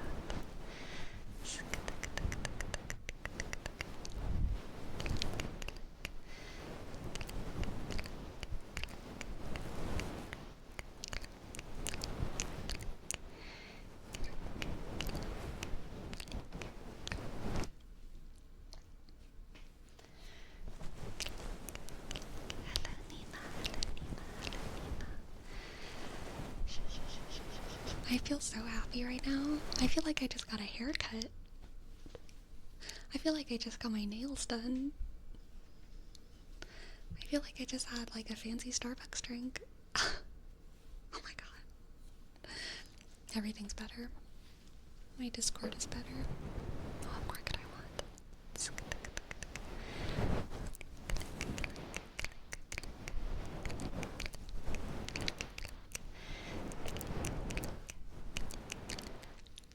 Honestly, Destructicon, I actually feel what you mean. I have been getting my hair cut by students for the past 3 or 4 times that I've gotten my hair cut, and I've always left feeling like honestly not very good. But I think my next haircut appointment, which is probably gonna be before I go on vacation for Christmas, because I want my hair to look cute for my family. So I'm probably gonna go get a haircut in like the teens of December. I'm probably gonna go to a real hairdresser and get my hair dyed by a good person and not a bad person, and just spend the money. And it's gonna hurt, but it's gonna feel so good to finally walk out of a hair salon like feeling good. You know what I mean? Because lately I've been walking out of the hair salon feeling like I can't wait until I feel good because this does not feel good. Exactly, Farrell. I gotta treat myself. Yes, Isolated. I do dye my hair. My natural color is still red-ish, but kind of a little bit more brown, auburn brownish. Really only red in like the sun, but I get it dyed so that it's red in every light. Is the student haircut discounted or free? It might as well be free. For me to get a good haircut, it usually costs about, if I'm just getting a cut, it usually costs about $65 to $75. If I'm getting my hair dyed and cut, because my hair is so long, it's like at least $230 to $270, depending on where I go. If I go to the students, I can get my hair cut and dyed for $50. $50. So, pretty massive discount. But whenever I get my hair dyed by the students, it is a significantly worse color. This color is actually what I like, but this is like faded. Basically right after I get it dyed, it's much darker and it doesn't look good. It makes me feel very self-conscious whenever I'm recording YouTube videos and whenever I'm streaming, because it's like, I don't like the color of my hair. It's not me. It looks unnatural. I don't like it. Whereas when I go to get my hair dyed by someone who does it well, it's like a good color walking out of the hair salon, which is great. They charge by the centimeter? No, they charge by the bowl of dye, basically, which is kind of sucks because however much dye they need to mix is what they charge by. So even if they only use like 2.5 bowls, I'm charged for 3 bowls because they have to throw out the rest. Do you know what I mean? Or even if it's only 3.5, I have to pay for 4 because they have to throw out the rest, because they mix it within a bowl and then they go to you and then they dye your hair. So that's how it works. Yes, it's long hair life. That's a bit arbitrary. Yeah. Again, I think the camera definitely helps. Like, even though it does make me feel self-conscious, it probably shouldn't because I think the camera tones down the color a little bit. It looks like this does look like what it looks like in real life, but right after I get my hair dyed,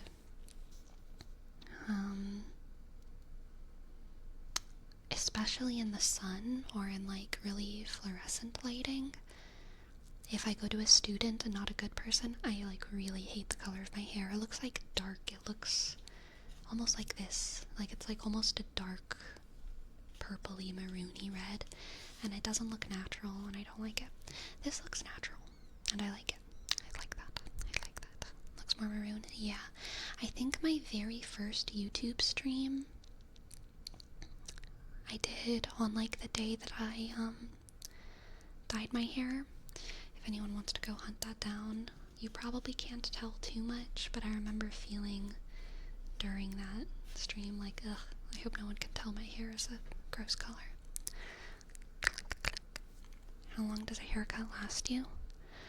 I get my haircut probably once every like 3 months. 3 months or so. 3 months or so. 3 months or so.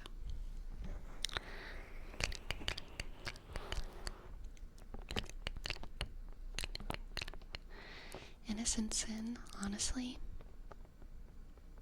Like, yeah, I've thought about it before. I've thought about just having a good set of wigs.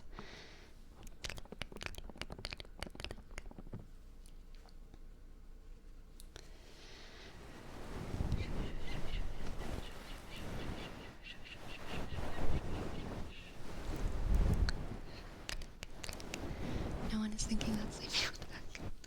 Look, we all have our things, okay?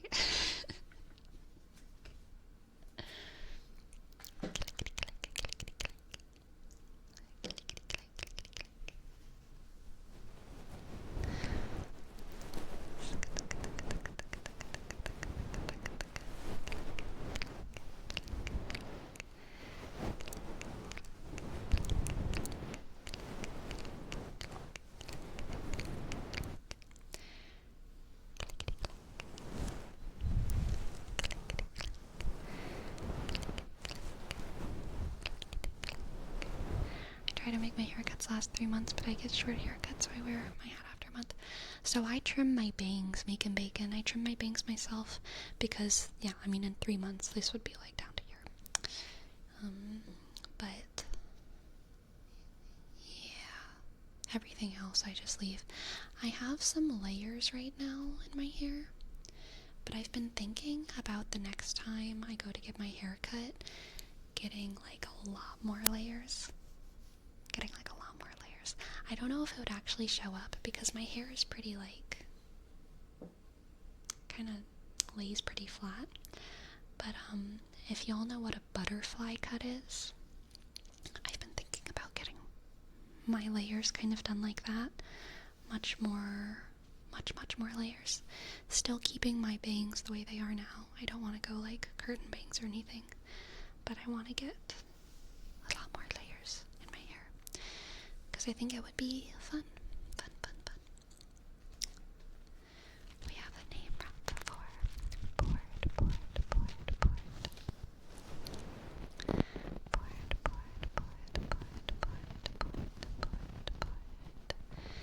Yeah, Destructicon, I generally don't like using too much product in my hair, just because I really like keeping my hair's texture the way it is. Yeah.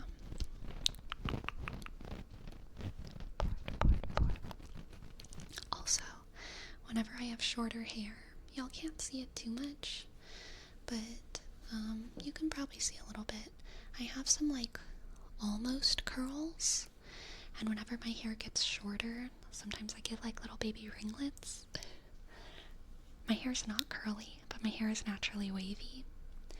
And the shorter it is, the kind of loopier those waves are. And so I think if I had more layers that were shorter, then some of those little waves and curls might come back, which seems exciting to me. Yes, Ryuk, I definitely can get busy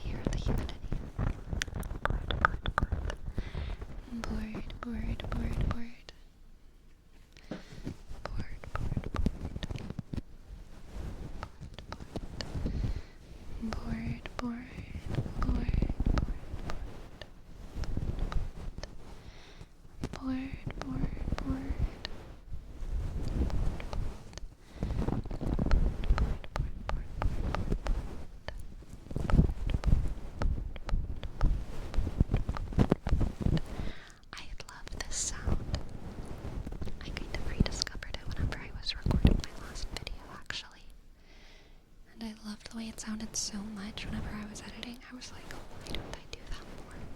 And so yesterday I was doing it when I was streaming, and then whenever I was exporting the VOD, I listened to it for a while, and I was like, oh, I love that sound. I didn't do it near enough. And so now, I just want to keep doing it. I love this sound. Did the audio flip? Testing, testing, testing. It flipped. Darn. Well, I'm going to take this opportunity then to just go on my break and fix the audio on my break. So I'll be back in five-ish minutes, okay? I'll be back in 5 or so minutes with hopefully corrected audio. Clickety click. I'll be back, I'll be back, I'll be back, I'll be back.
Am I on the right side?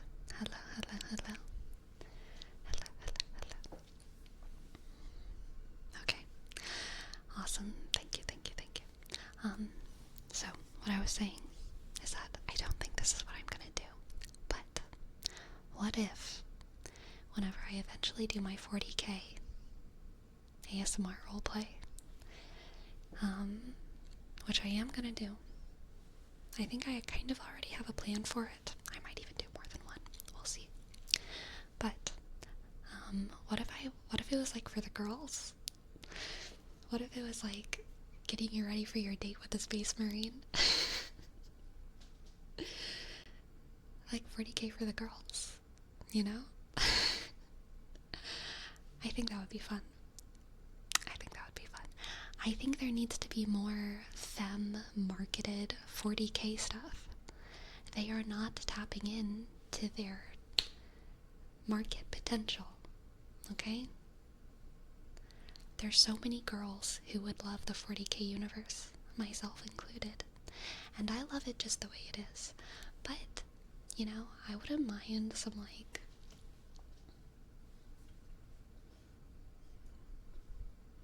I don't know, 40k cooking mama content, getting you ready for your date with a space marine content, some like little like RPG romantasy 40k minigames.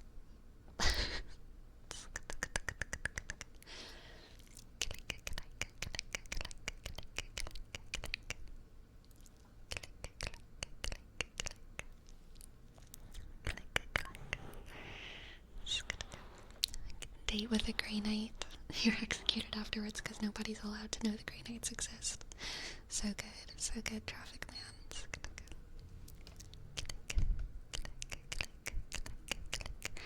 Clearly they're not focused on the ladies in the 40k audience. They haven't made their damn Techno Tarot deck. True. Where's the 40k Tarot deck? True. So true. So true.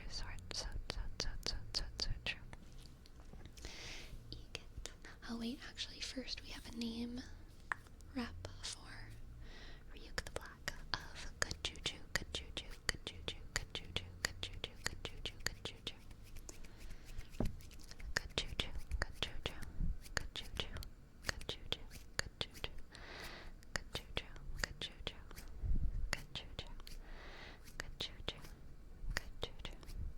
If the army wanted me to have a wife, they would have issued me with one. WD, don't you understand? Forbidden romance? Star-crossed. Literally star-crossed. Are you kidding me? We would love that. Good juju.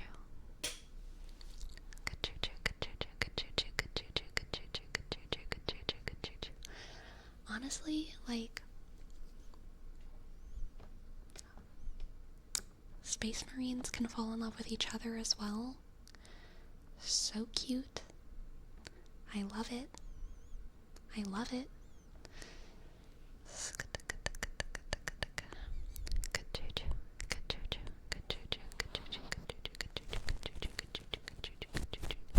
Space Maromance. Yes, Ryuk. Exactly.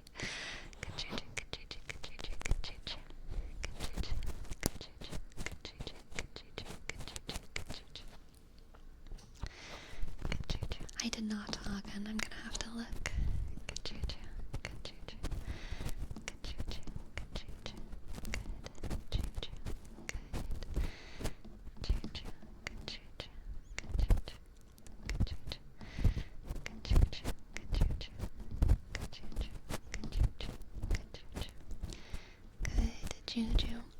There's so many beautiful romance opportunities. Can you imagine 2 trainings? Oh my god. I just have like a whole headcanon in my head right now. It just like popped up. So like 2 space marines. They've been training together since they were youths, since before they were full space marines. They were recruited together and they fell in love when they were like, I don't know, 18, 19. One of them started having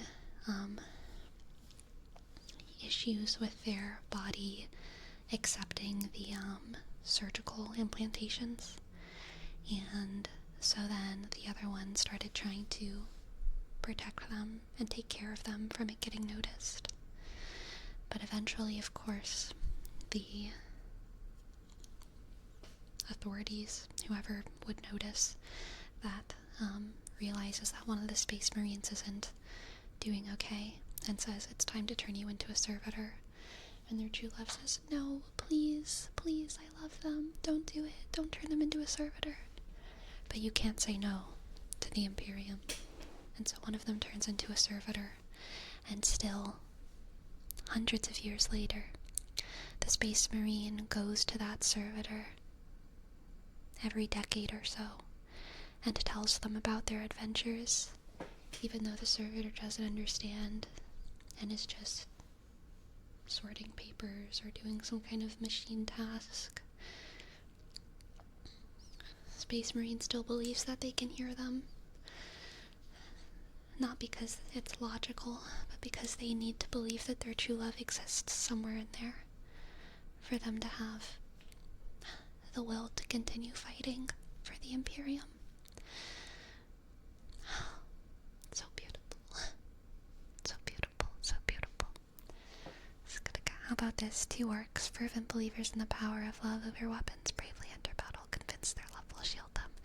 Miraculously, each time, their unwavering faith and love proves to be their ultimate protection. Yes, beautiful, beautiful. Every decade he confesses their love, and the servitor always responds, to err is to be human. Yes, the heartbreak. The heartbreak. You need to read the history of Ferrus, Manus, and Fulgrim. Okay, I will try to remember that. I will probably fail, but I will try to remember that.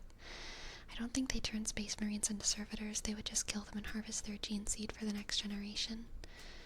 Maybe. Give this woman a gig for writing a 40k novella. No, I want Sarah J. Maas to write the 40k novella. Someone pay Sarah J. Maas to write the 40k love stories. Please, please, please, please. Okay, we have a name trace for Eget. Destructicon, what is your bone to pick with Sarah? Click. Y. Click. I. Shk. G. Click. I. Sk. T. Click.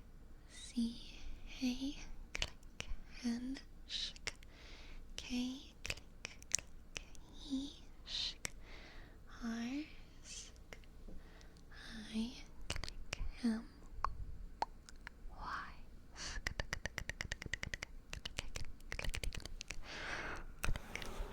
Which sad boy Destructicon?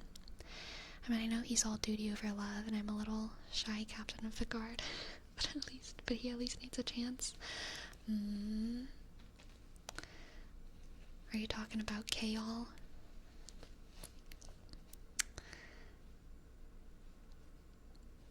Don't worry.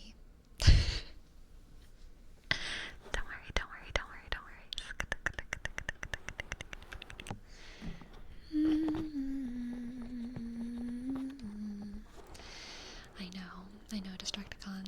Dorian didn't give her no ring. I honestly, do you see what I mean though, Destructicon? If anyone's read the Throne of Glass series, it really is, like, artful and honest, I think, how, like, I do not know who Selena's gonna end up with between Dorian and Kaol. Like, they're both very good candidates. I do not know who she's gonna, and I still don't know.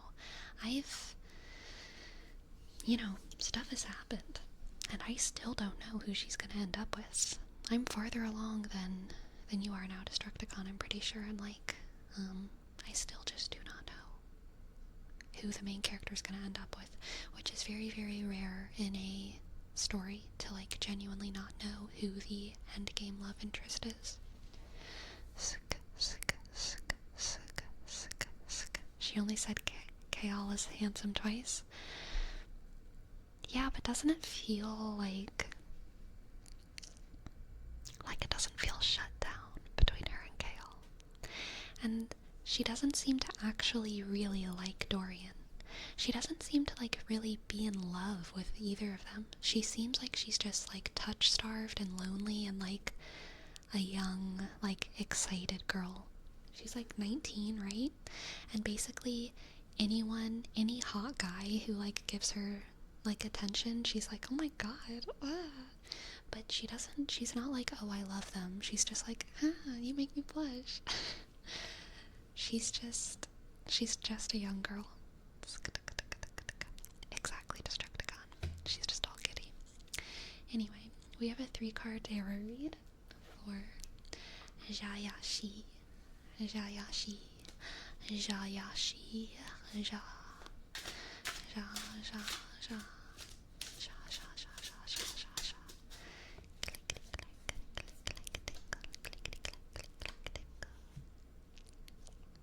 Clickety clack. We have the King of Swords, the 7 of Wands, and the Ace of Swords. Interesting. Interesting. Jayashi. So, I think, Jayashi, this is about you being an underdog in some way and surprising everyone with your victory. I think you're an underdog in some kind of situation, or you're kind of going unnoticed, not taken seriously in some kind of situation, and you're going to have a surprising and impressive victory to the people around you.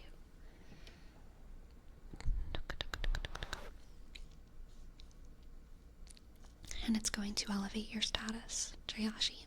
It's going to elevate your status.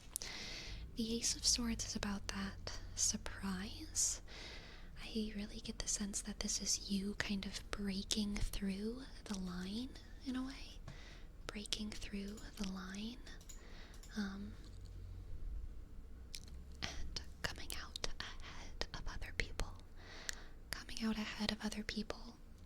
And people being surprised at your ability, your fortitude, your strength, your grace on the metaphorical battlefield. The 7 of Wands is victory, just clear victory. Victory. Victory, victory, victory, victory, victory, victory. And the King of Swords is that victory leading to your success. That victory leading to your success. That victory leading to your success. And gaining the respect from other people, getting authority, and being put into a place of leadership. I hope that resonates in some way. Let's pull an oracle card for you to get a little bit more of a vibe for this reading. Jayashi. Capricorn. I think, Jayashi, you always knew how good you are. This is not about proving your self-worth to other people, or to yourself. This is just about them realizing it. You always knew you were fated for greatness. This is not a surprise. It is simply time. It is simply time for you to show how dominant you are in your field. In your field. It is simply time for you to show how dominant you are in your field. You have a lot of practical knowledge and expertise, and you, frankly, just blow the competition straight out of the water. Jayashi. Not a surprise, simply time. Good fantasy, ask a quote. Thank you. I'll take that. Alright. And for Sherman we have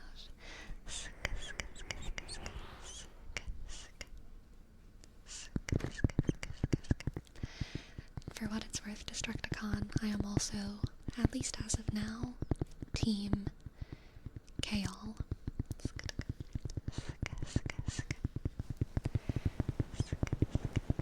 I'm glad you like it, Chiyashi. Thank you for letting me read for you.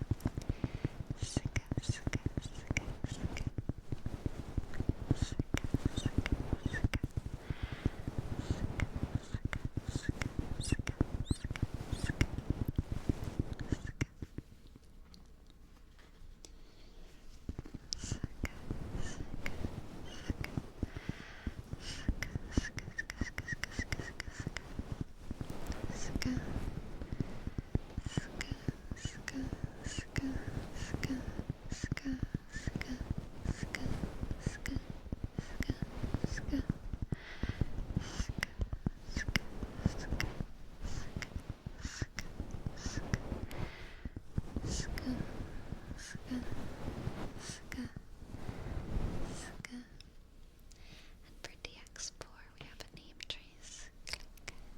D,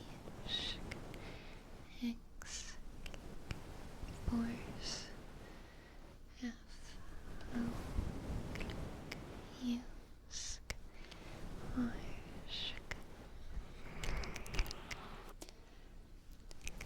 yes, isolated, definitely, mini journals, many journal articles, absolutely.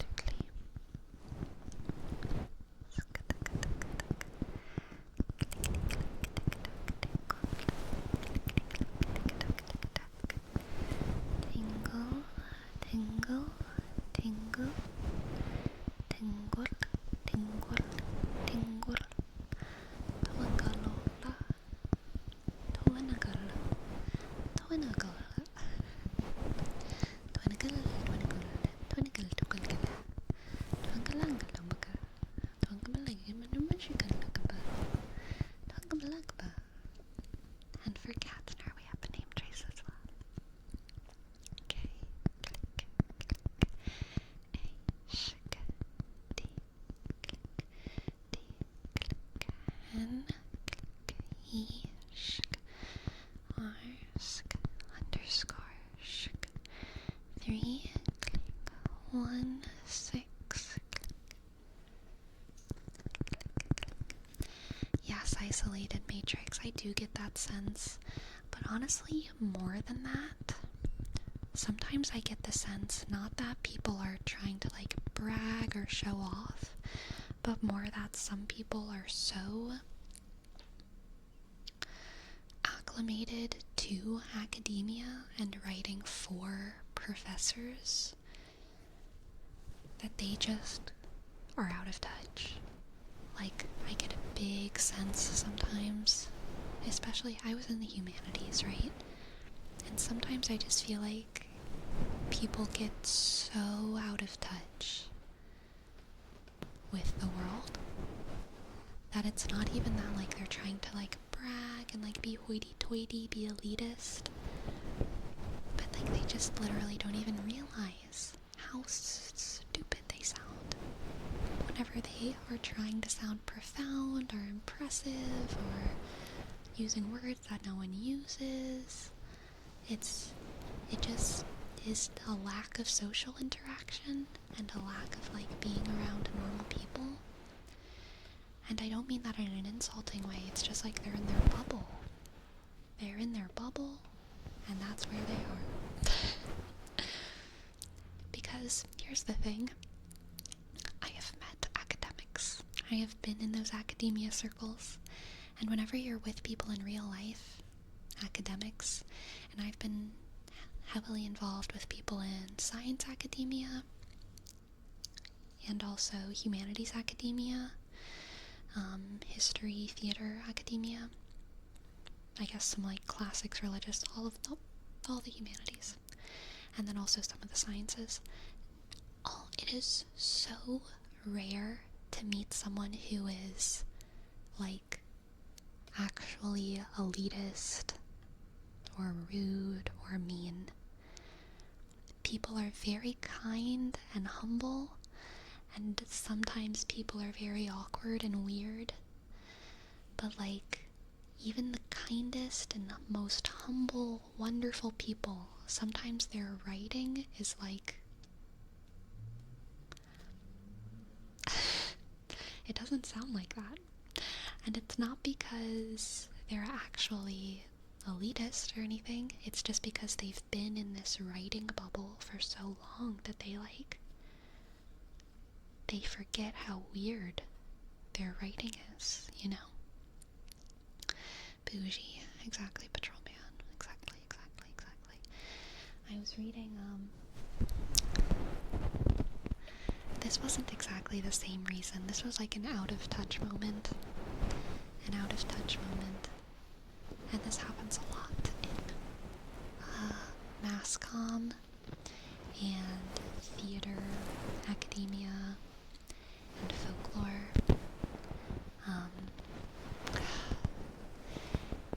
And it's like one of my biggest pet peeves whenever I read journal articles in these realms. This one piece that I read was like, in the mountains of Appalachia, there's a unique culture of storytelling. They've been telling stories for decades. Telling stories helps them get through their dark times. They're storytellers. I don't know why that like pisses me off so much, but it really does. Like,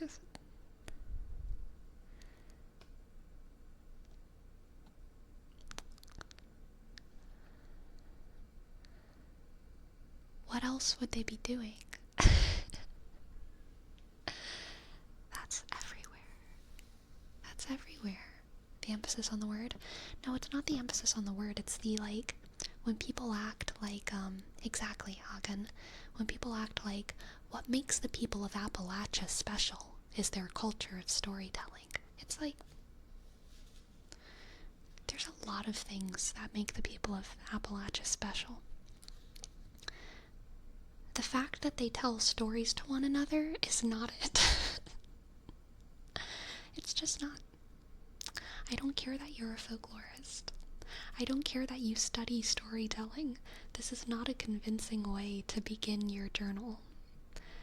This is, that's like saying, I mean, I guess some people do this as well, but it's like, the people of Montana are special because they hunger for knowledge. Scientists come from Montana. Like,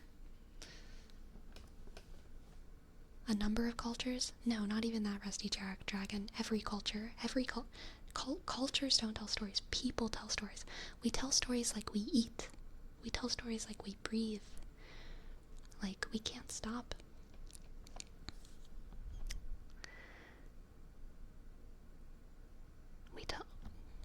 We can't stop. We cannot stop. I don't know. It's just weird. Exactly, Ryuk. Did you know that humans blink? Exactly. People telling stories is culture. Exactly, potted plant.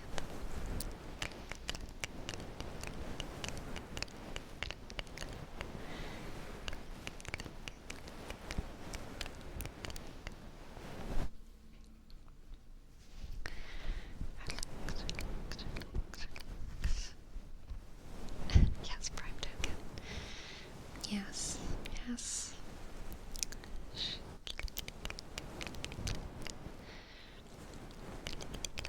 This happens a lot in humanities specifically because a lot of,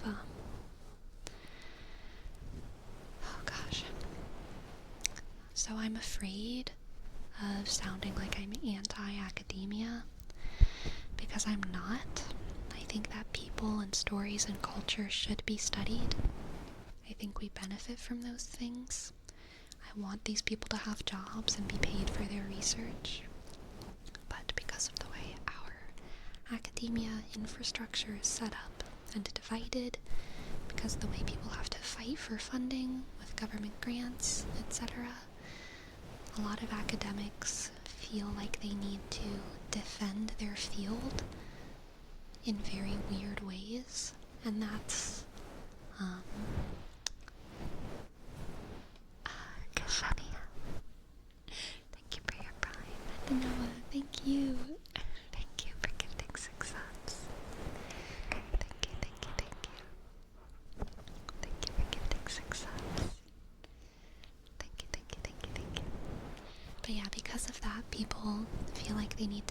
very big deal out of like very normal things. Like it's very normal for folklorists to argue that X, Y, or Z thing is folklore, and therefore their field is relevant, and therefore they need to be funded to do this research, and blah blah blah blah blah blah blah blah. Or for theater people to argue that we need to do, that we, like, to argue that X, Y, or Z thing is theater. When, like, it probably isn't. It might benefit from being analyzed and studied historically in ways that aren't theater, but people need to, like, argue that X thing is X thing so that their field can stay relevant. It's just like a knot that a lot of the humanities has tied itself up into, and it's difficult to untangle. Exactly, Destructicon. If they don't sensationalize everything, they don't get the grant money. Exactly. Kishania, thank you so much for your prime.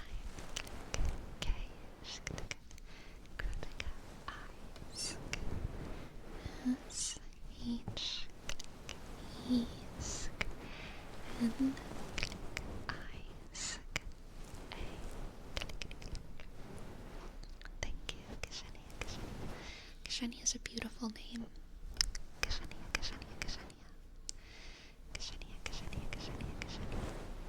And Noah, thank you.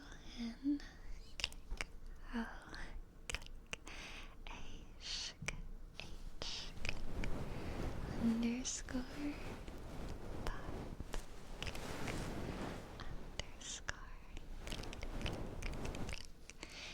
And Molokhaya, 10 subs, Molokhaya. Thank you so much, thank you, Molokhaya.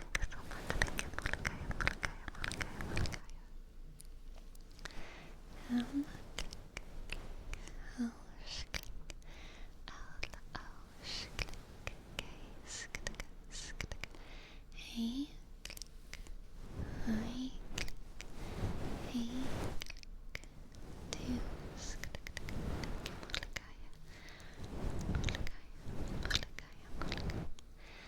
Molokhaya, thank you.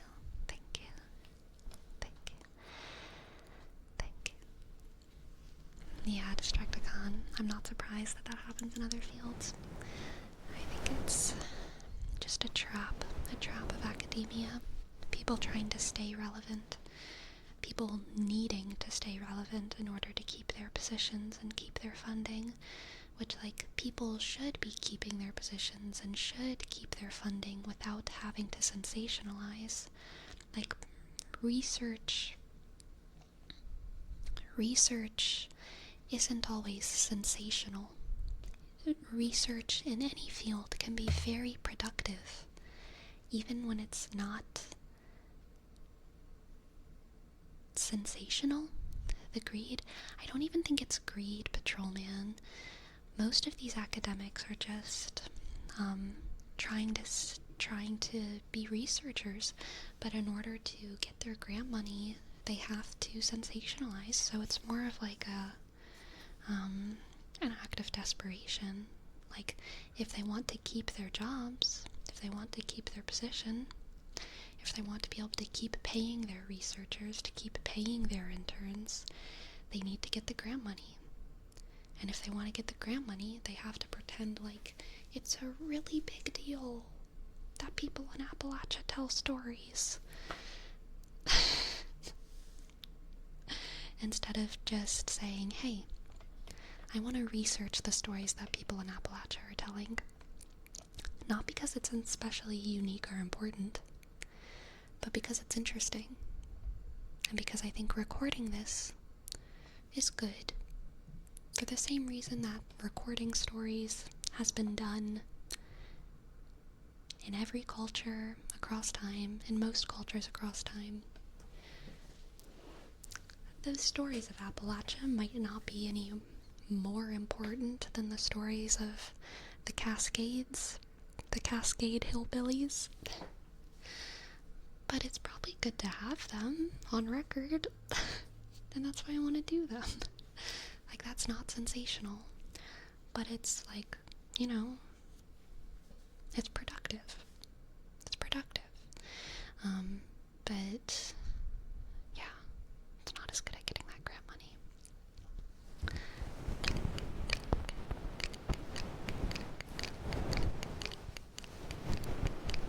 Exactly, Destructicon. Blame the game, not the players. Exactly. Yeah, but they need to convince their financiers to keep paying them often. So true, so true. Yep, from needing to get the spotlight. A good portion of academia skill set is unfortunately selling yourself and your ideas to the people who dispense grant money. Yes, traffic man. And honestly, that's all of this, what I'm talking about, is a big reason of why I, left. Why I didn't graduate with my graduate degree. I was about halfway through my graduate program, and I, realized all these games around me. I was just disillusioned.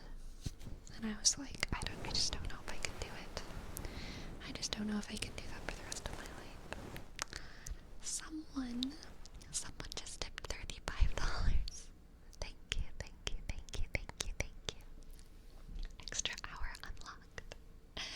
Thank you, thank you, thank you. Thank you so much, thank you so much, thank you so much, thank you so much. Thank you so much, thank you so much, thank you so much. Thank you, thank you, thank you, thank you. Thank you, thank you. Thank you, someone.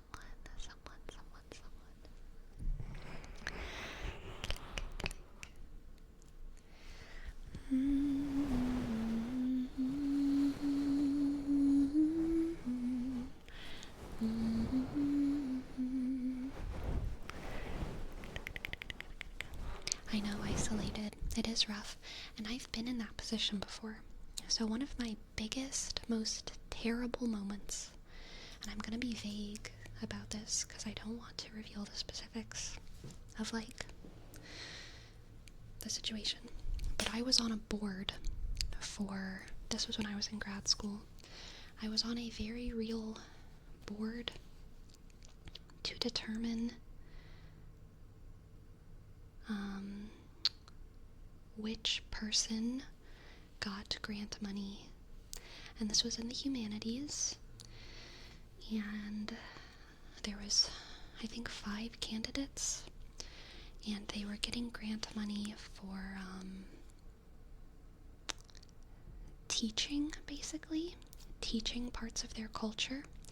So and had I continued on in this degree program, it's likely that this could have been something that I did every month. I could have been on this board all the time. I could have chosen which teacher gets to have the resources to spread their culture and which people don't. Me, a white girl from Louisiana who had the privilege of going to college and getting a degree. I get to choose which mostly minority cultures, which one of them gets money and resources to be a teacher.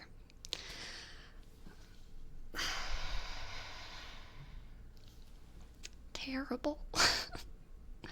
I wanted to die. Oh, God. It was so uncomfortable and so unfair. Especially because most of these candidates, maybe not most, some of them weren't literate. They spoke English as a second language. And so their grant submission was just handwritten, saying hey, can I please take on an apprentice for this traditional practice? And it was just me. It was me and a couple other people who just got to decide one of these cultures gets to live, the other 4 gets to die. That's too extreme. That's catastrophizing. There's other resources available for these people. But anyway, extremely uncomfortable. Extremely uncomfortable. I never want to do that. I never want to be in that position. Exactly, Destructicon. I want to approve everyone. Exactly. But there was like one sum of grant money that I had to give to one of these candidates. And I was just like, no, I don't think I can do this. If this is where my degree program leads me, this isn't what I want to do. This is not what I want to do. This is not what I want to do. This is not what I want to do.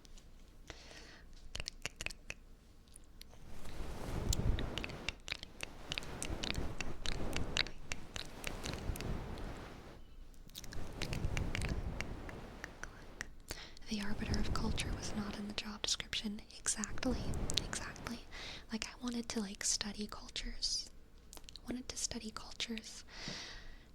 And I wanted to celebrate cultures. And I wanted to research.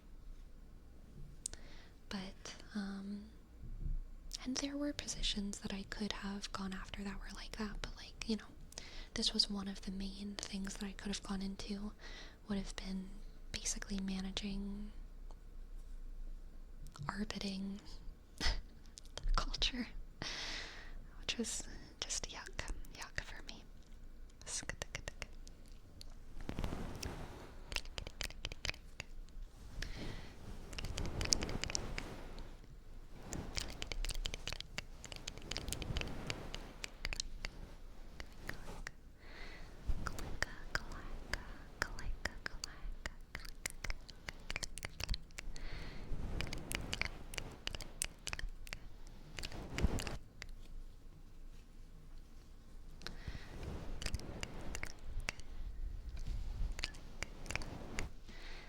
Click, clack, click, clack, click, clack.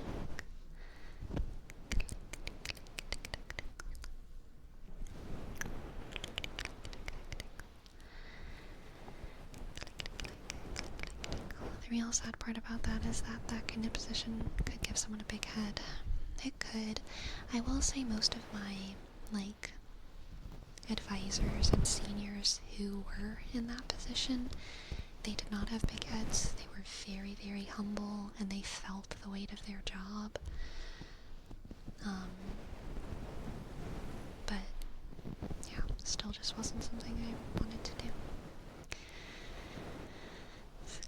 And look at us now, just the arbiter of tingles. Yes, so lovely to just be the arbiter of your tingles. Tingle.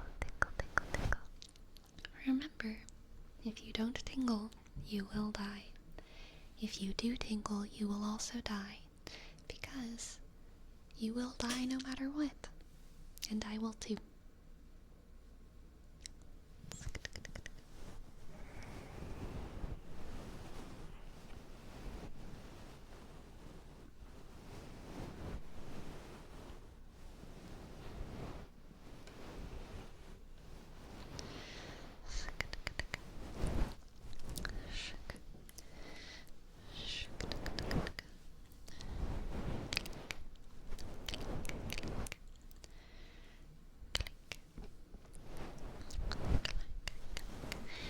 To make those kinds of decisions, you would have had to be so cold to the cultures themselves that at some point, if you're so far from them, why are you even in that position?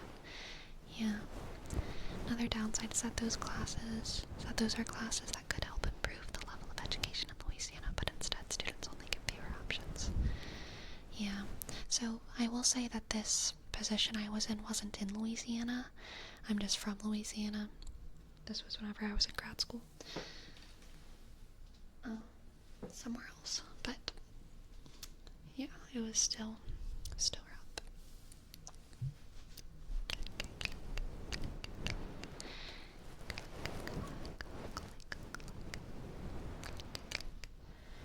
Something that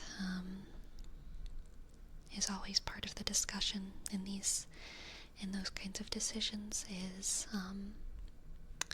basically the way that I was taught to choose is by grading authenticity.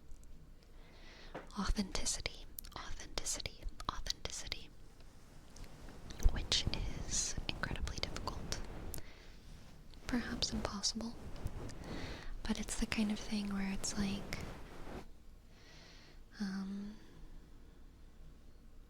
who is teaching the most authentic practice of a culture? And who is teaching a crude modernization of it? Who is teaching a kind of melting potty version of it? Who is blah blah blah blah blah blah blah? And that's just something that I literally just don't think I even believe in. I think almost every practice, whether it's school ground friendship bracelets, or traditional basket weaving, or traditional basket weaving done with plastics found on the street, because that is the resource that's most accessible to you, or whether it's friendship bracelets that are made within a video game because you play VR chat and that is how you celebrate your culture. I think all of these things are authentic cultural and folk practices. And that's just like a very important, I think, a very important aspect to just my perspective on the world and on culture in general. Yeah. So I don't value things more highly just because they are necessarily more traditional. I think I value them all equally, not based on how old they are, but based on the way that they're practiced and based on the way that they bring people together.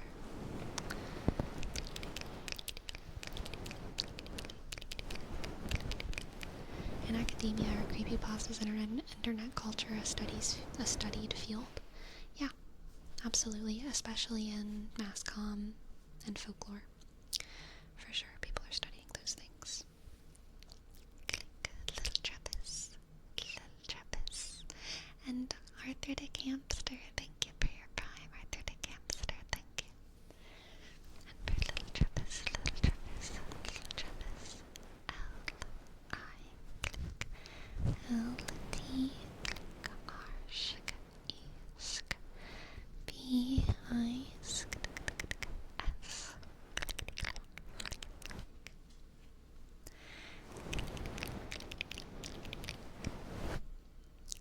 and little Travis, arthritic hamster, here's your name, Trace. A, click, R, shk, D, click, H, click, R, sk, I, click, D, click, I, sk, C, H, click, A, sk, M, click, S, D, click, E, shk, R, click, arthritic hamster.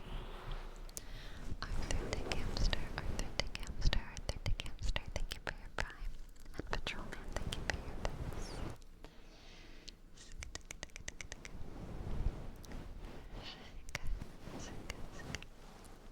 I worry about decreasing support of culture and the arts. I fear it's heralding a bigger problem. Decreasing support of culture. I think it depends on what you mean by that. I think culture is such an innate force in humanity. I don't think it can be shut down. I think different parts of culture can be encouraged by the government, by money, by propaganda, by media, by all kinds of things. But I think culture itself just happens in the same way that breathing happens and fashion happens. Like, we're always going to wear clothes because we need them with our squishy, sensitive skin. We're always going to wear clothes. And so because of that, fashion is just going to happen. We're always going to sing songs because, gosh dang it, we like the way it sounds. So because of that, culture is going to happen. If we have songs, if we have music, if we have fashion, we're always going to eat food. because we need it.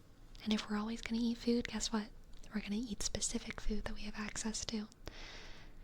So we're going to have cultural dishes and songs and fashions, and it's just going to happen because it has to,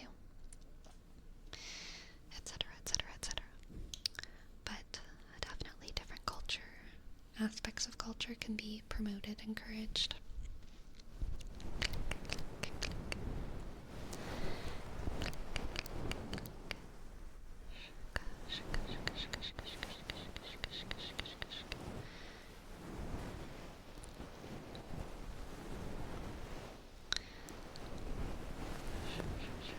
But yeah, sleepy, I can see that would have been hard. But it would probably have been better to think of it as choosing the most valuable resource for students. Not about curating what students should or shouldn't learn. For example, if my university gets rid of all physical chemistry, they have to adjust the course based on other people's expertise.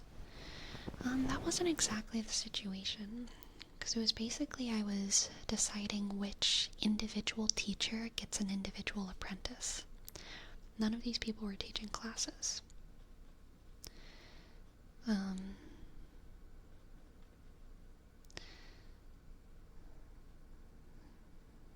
Yeah.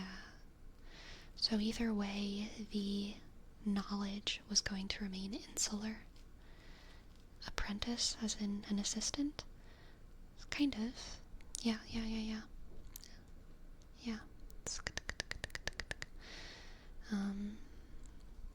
Kind of.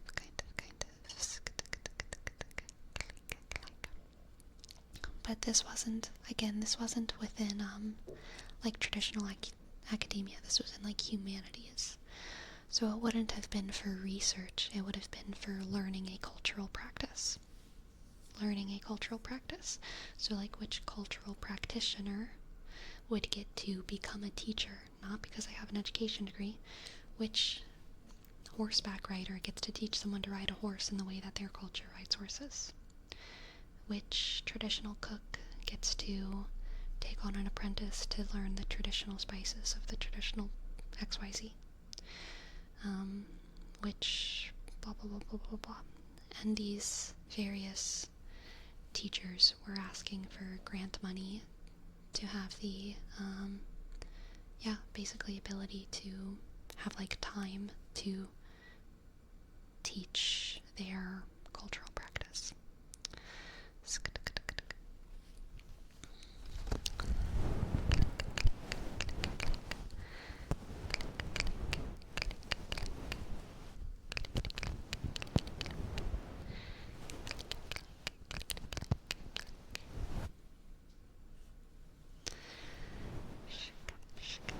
Exactly, Destructicon. Exactly.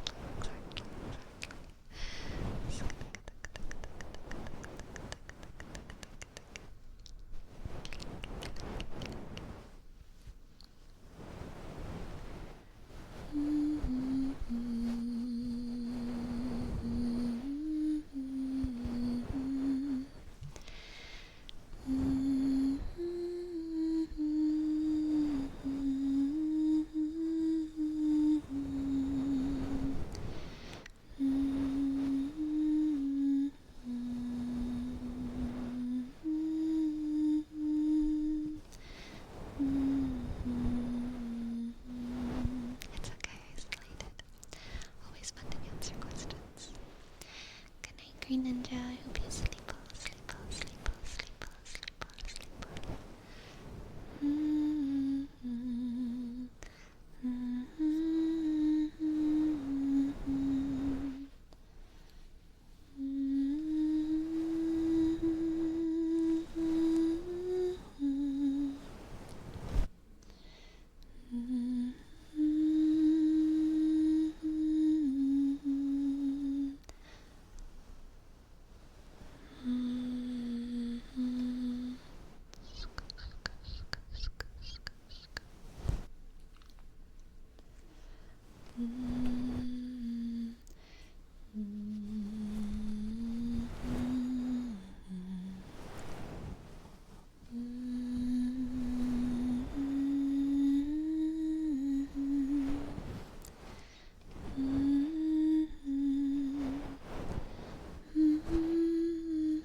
sleep well under the light of the Emperor,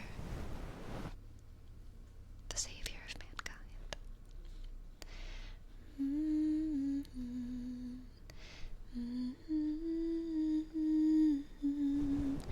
Tick-tock goes the clock. I can't do delay, but I can do that. Tick-tock goes the clock.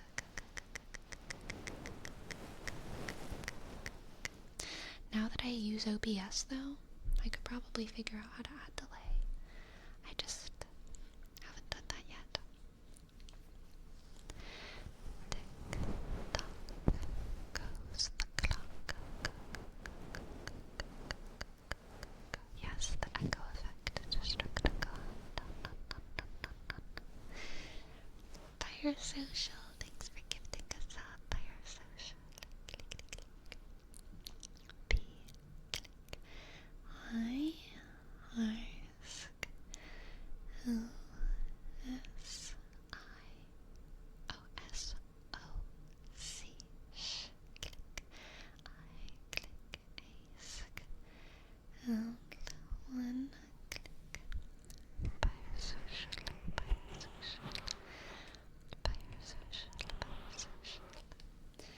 TikTok goes the clock.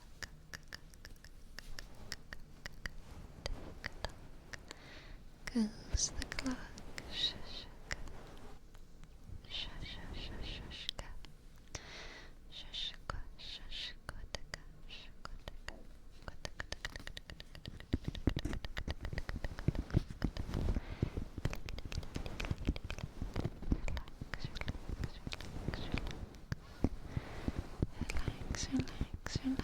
Relax. Patrol Man.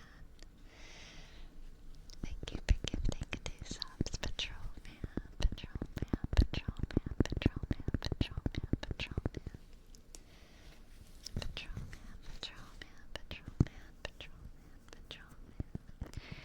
B, click A, sk, D, click R, shk, O, L, M, click A, sk, N, click 1, 8, click 7, 1. Patrol Man.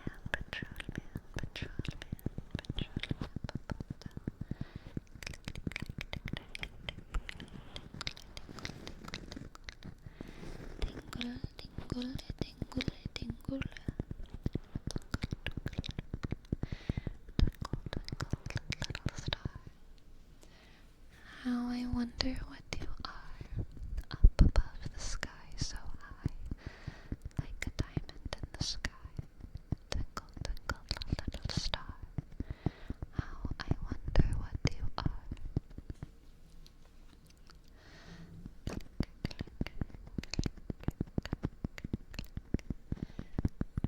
Goo.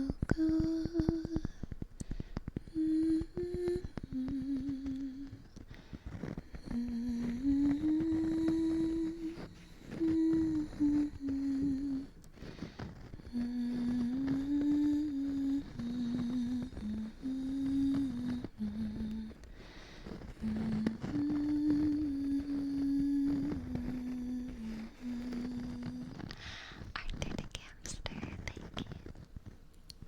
Thank you for gifting us up, Arthur the Gamster. Arthur the Gamster.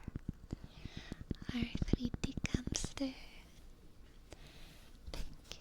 A, click R, shk, D, click H, click R, shk, I, sk, D, click I, shk, C, H, click A, sk, M, S, T, click E, shk, R, sk, arthritic hamster.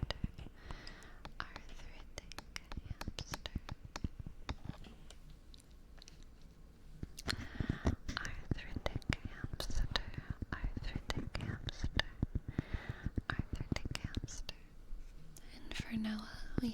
Click clock goes the clock. Tick clock goes the clock. Tick clock goes the clock. Tick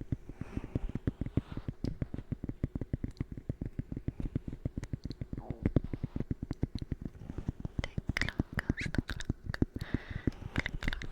clock.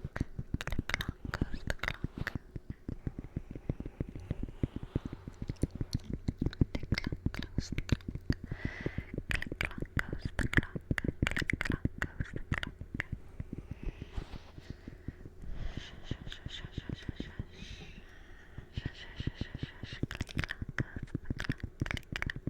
clock. I have not isolated Matrix. It's sitting right there, but I have not read it yet. I have not read it yet. Ferome got it for me, but I have not read it yet.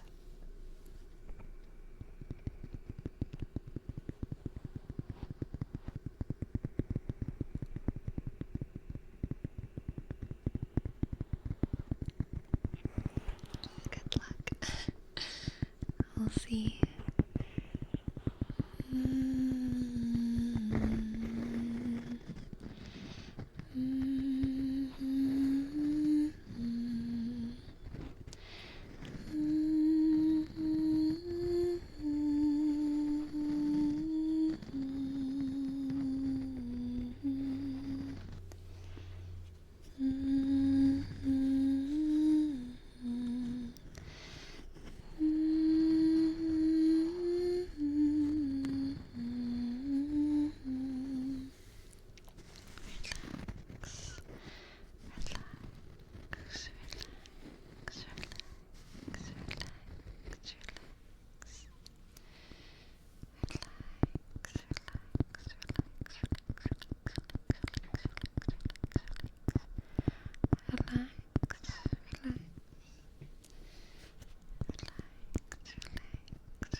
Can you flap your wings? I don't know how. There we go. There we go.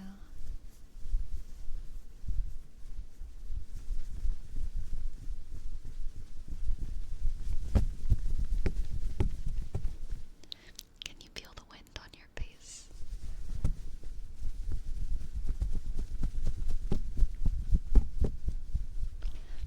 Flippity flippity flip.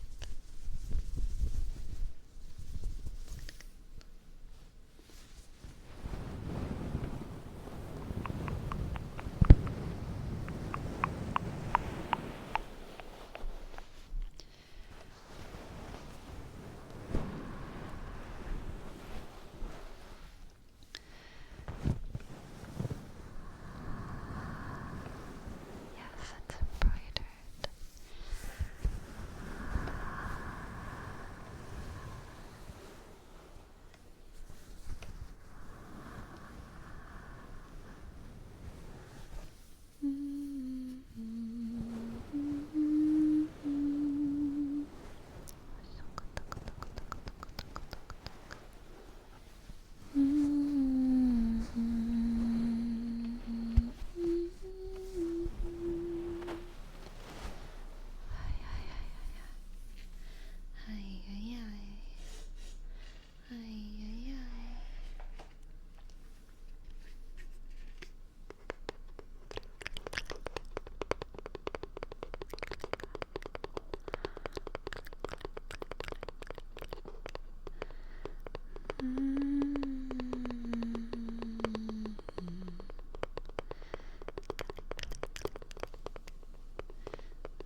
you used the shake weight?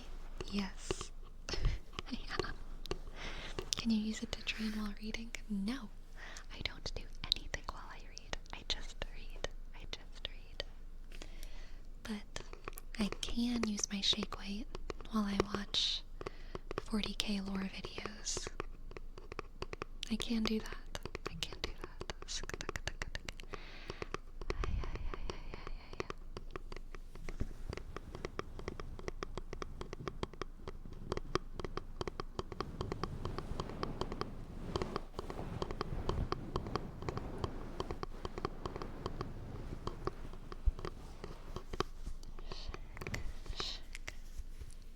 Do you listen to Beach House? No.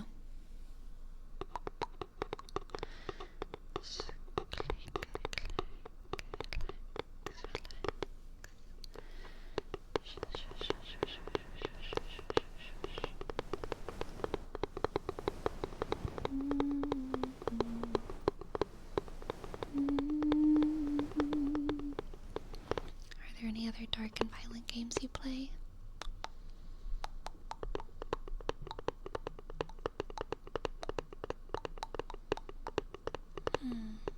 Are there any other dark and violent games I play?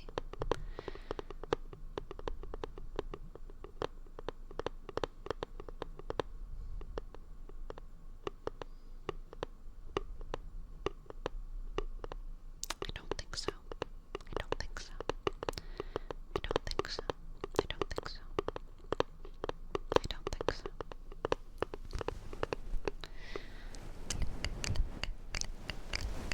Darktide, Vermintide.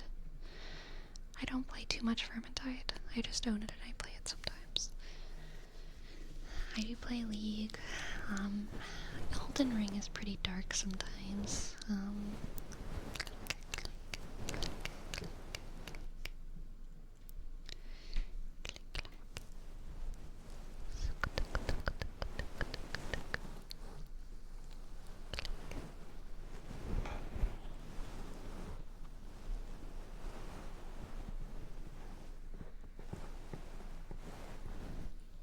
That's true, Destructicon.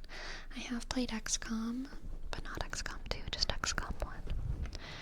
XCOM 1. And I did really enjoy that one.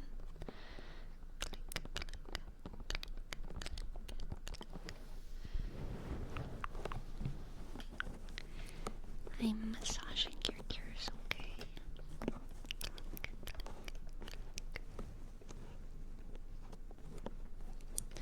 Baldur's Gate does have its moments.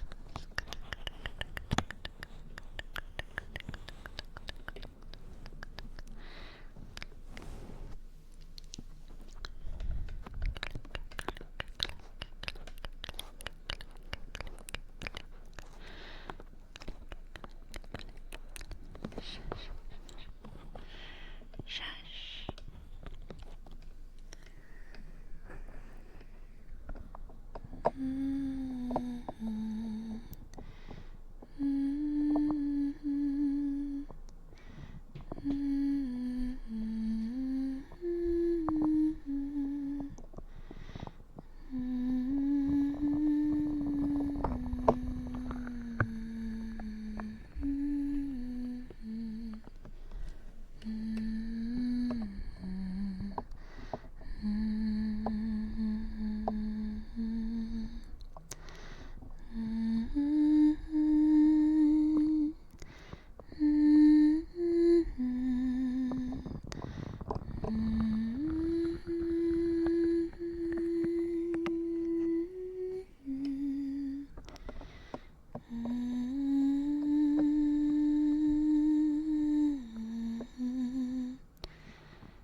Neatrix, I'm right there with you. I do not have tilt issues with League. I've always just thought it was so fun and simple and easy. I mean, not easy, but like easy to have fun. Easy to have fun.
It's okay. You're okay. You're okay. It's gonna be okay. It's gonna be okay. It's gonna be okay. It's gonna be okay. It's gonna be okay. It's gonna be okay. It's gonna be okay. Gonna be okay. Okay. Okay. Okay. Okay. Okay. Okay. Okay. Okay. Okay. Okay. Okay. Okay. Okay. Okay. You're gonna be okay.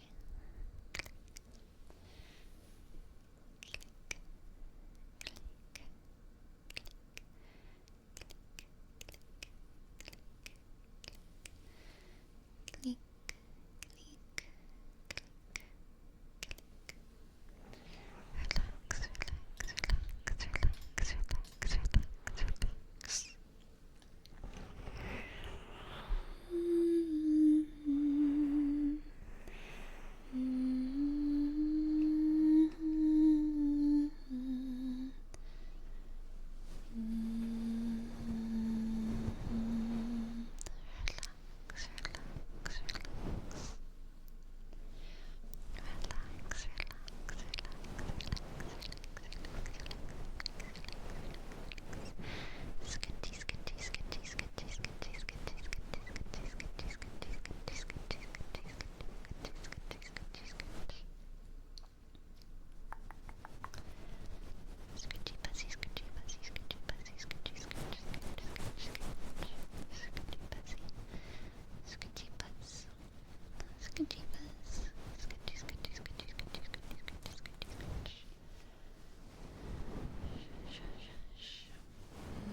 Yes, when the scritches are scritching.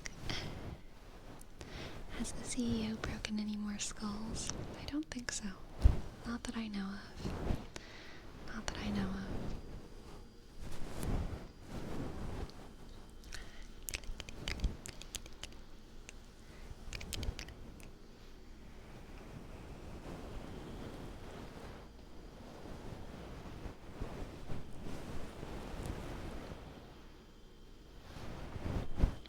Are you a Noxus stan? I'm not particularly loyal to any League faction. Gotta admit. Was the skull confirmed broken? I mean, it's not like it's broken in half, but it's definitely, there's less skull than there was before.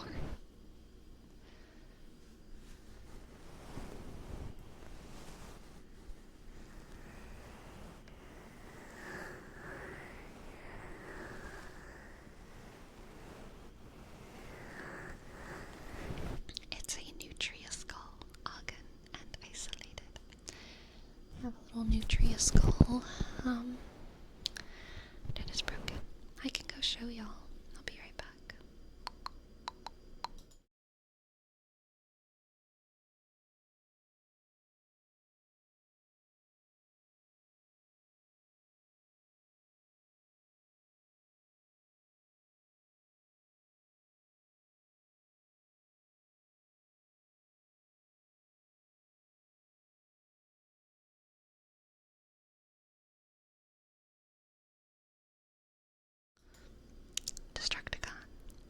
small rodent? I think you mean a big rodent. they're big. A big rodent. So this skull used to be pretty complete, and now it's both of its teeth are chipped, and it's missing some bones on this side. It's kind of broken. Kind of broken. This side is still pretty good. Pretty good. This is the eye socket right here.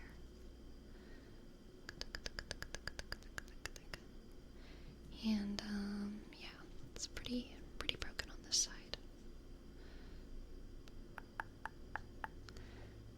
And its teeth are very broken. Why do you have it? Why don't you have a nutria skull? Isolated.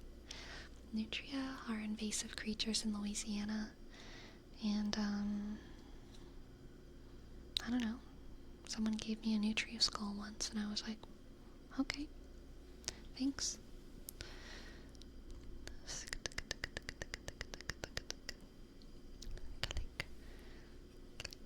Always good to have something to channel your necromancy with, you know? Always good to have something to channel your necromancy with.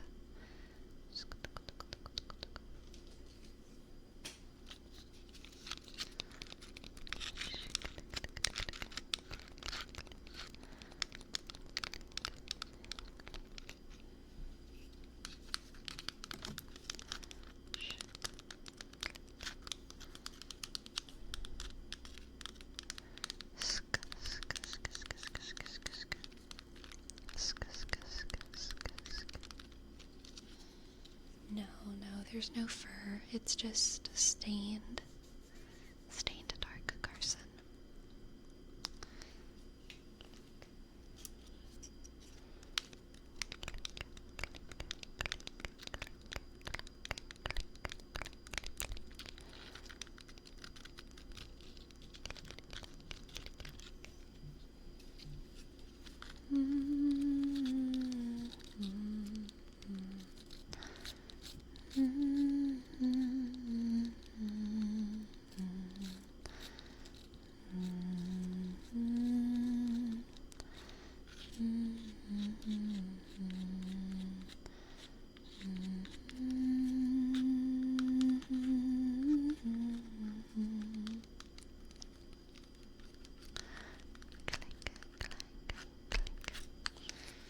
Prime token, that's such a good point.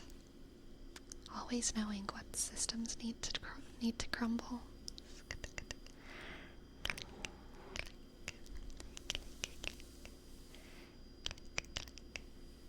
Panda Punch, here's your name, Trace. B. Click A. Shk. N. Click D. Shk. A. Click B. Sk.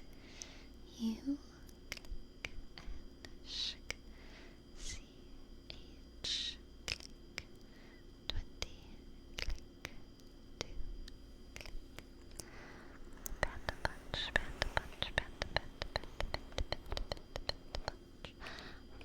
Panda punch, panda punch. I like that as well. Destructicon, antler crown. It's definitely a vibe. Thank you, Panda Punch. I'm glad you like them. Glad you like them. Shaka, shaka, shaka, shaka, shaka, shaka, shaka, shaka,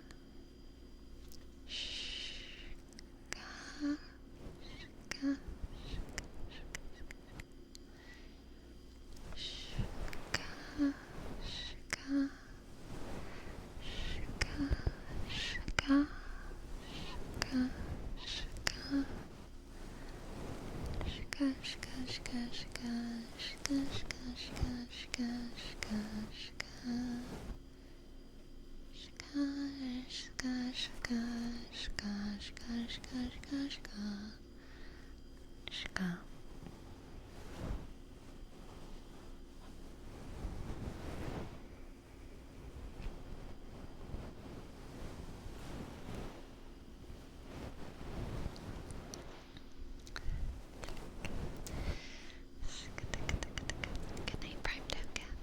Happy reading, happy reading, happy reading, happy reading, happy reading. Shaka, shaka, shaka, shaka, shaka, shaka, shaka, shaka. Shaka, shaka, shaka, shaka, shaka, shaka, shaka. Shaka, shaka, shaka, shaka.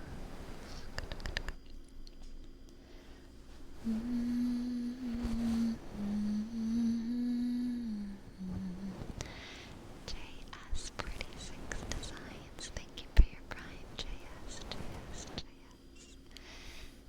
J is for 6.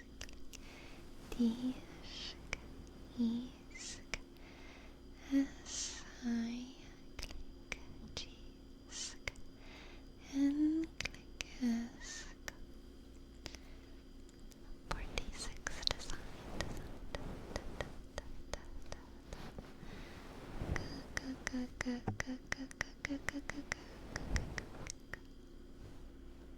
There. Thank you for your prime. There.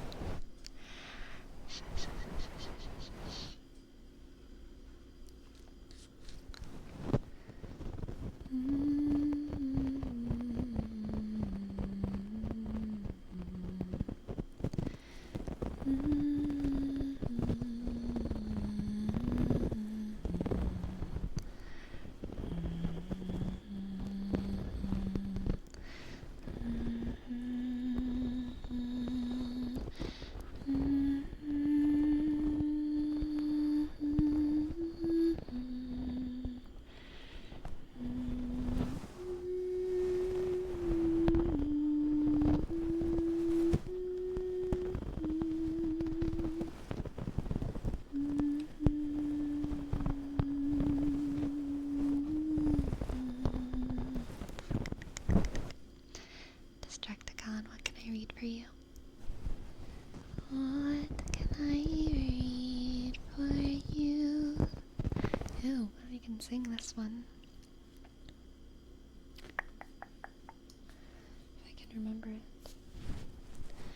And who are you? The proud Lord said that I might bow so low. Only a cat of a different coat. That's all the truth I know. A coat of gold, a coat of red. The lion still has claws, and mine are long and sharp, my lord, as long and sharp as yours. And so he spoke, and so he spoke, that Lord of Castamere.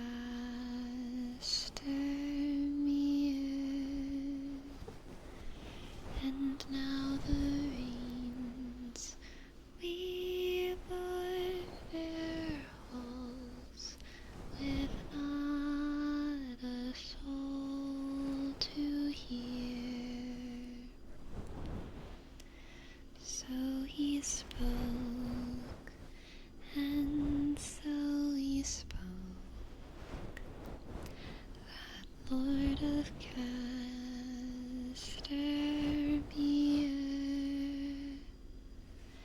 And now the rains we bore his hall, with not a soul to hear. Dun dun dun dun dun. Ah, so good. So good, so good. Game of Thrones did have good music. Yes, absolutely. And Hello, McJake. Welcome in. McJake, you would be proud of me. I worked out last night. And I feel it. Oh, I feel it. I feel it in my legs. Boy, howdy. Boy, howdy, do I feel it. I feel it in my core, too.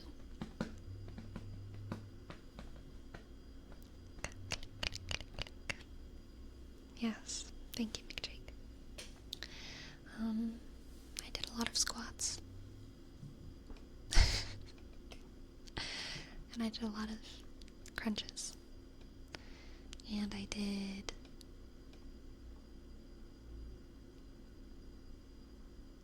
basically it. Just different kinds of squats. A lot of squats and squat-esque things. Bridges, I did do a lot of bridges. I did do some bridges. A Nordic squat, I don't know which one that is. I do normal squats, and I do sumo squats, and I do bridges, and I do hip thrusts, and I do, like, I have a band that I put around my knees, like one of those little booty bands, and I have a band and a weight, and I do like the little side-to-side walk thing, kind of in a, you know what I mean? Little bandy walk with the band and the weight. Side steps, there we go, that's what they're called. And then I also do the thing where I kind of just like squat, and then I like put it like out, put it again, put it like out, put it again, and I do that banded, also holding the weight. It's kind of like squat, out, in, out, in, out, in, out, in, out, in, out, in, out, in, a number of times. And then I do the other like out, in, out, in, out, in, out, in, out, in, out, in, out, in, out, in. Pistol squats. Which one are the, oh, pistol squats are the one leg thing? No, none of that. I cannot do that. That I would describe as squat with a leg forward. But this is more like I'm squatting and then I point a leg to the side. Kind of. And then I bring it back in. But I just stay down. So it's not like I'm going up and down. I just I'm holding a squat. Star taps. I think that's what I'm talking about. Because I know what side lunges are, and it's not that, because I'm not doing like that. I'm keeping myself kind of still, and I'm just putting the leg out and then back in. Leg out and then back in. Kind of staying still. Leg out, back in. Leg out, back in. Whereas I think of a side lunge as like a woof, back up, woof, back up.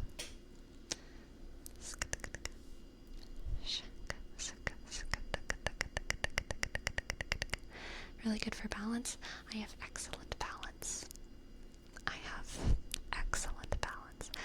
I don't have many things that I can brag about physically, but I have very good balance. Balance and flexibility. That's what I've got. Those are where all of my ability points are when it comes to my physical attributes. Balance, flexibility. Alright, McJake, let's do yours. Let's do your tarot read.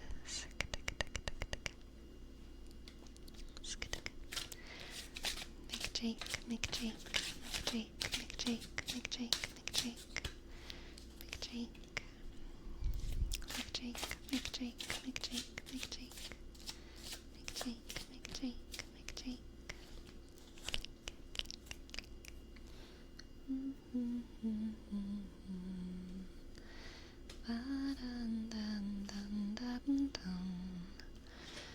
We have the King of Cups, and the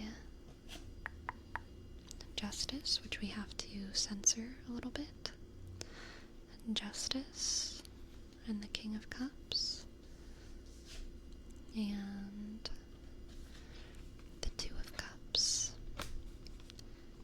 Justice, the King of Cups, and the Two of Cups, Justice, King of Cups, and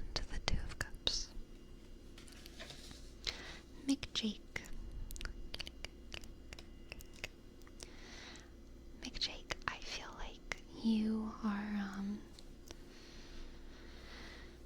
ooh, this is a very good reading. This is like you. Okay, so we have like almost a double justice here with the Two of Cups and Justice, and also like double big love with the Two of Cups and the King of Cups. So I feel like this is you becoming the leader that you like want to have, if that makes sense. This is you becoming the leader that you wish to have had in your life. You are becoming the reading. Jump Maniac, you can go right ahead. Go right ahead. Yeah. Becoming the leader that you wish that you had in your life. That you wish that you had in your life. Becoming the version of yourself that you want to be. The King of Cups is an emotional rock for the people who they are involved with. They give advice, they give good counsel, they give good advice, and good counsel. They give advice and good counsel. And I think the Two of Cups here is about reflection. Reflection, you're reflecting on yourself and enjoying your reflection, not in a vain way, but like self-approval. Self-approval, approving of yourself. Knowing that what you do is right and just and fair. It's like the really beautiful moment of looking in the mirror and feeling good about yourself and also feeling like you are good. Sometimes there's like a discordance in the mirror where you like look in the mirror and you're like, my life looks good on the outside, but I feel like shit. Sometimes it's the other way. Sometimes you look like shit and you're like, but I'm happy. Seeing the Justice and the Two of Cups together is like, I look good and I feel good. I look good and I feel good. And I'm being a good leader to those who need my leadership. I am being a good, helpful person to those who need my help and my advice. I think that is in the cards for you, McJake. I think that is in the cards for you, McJake.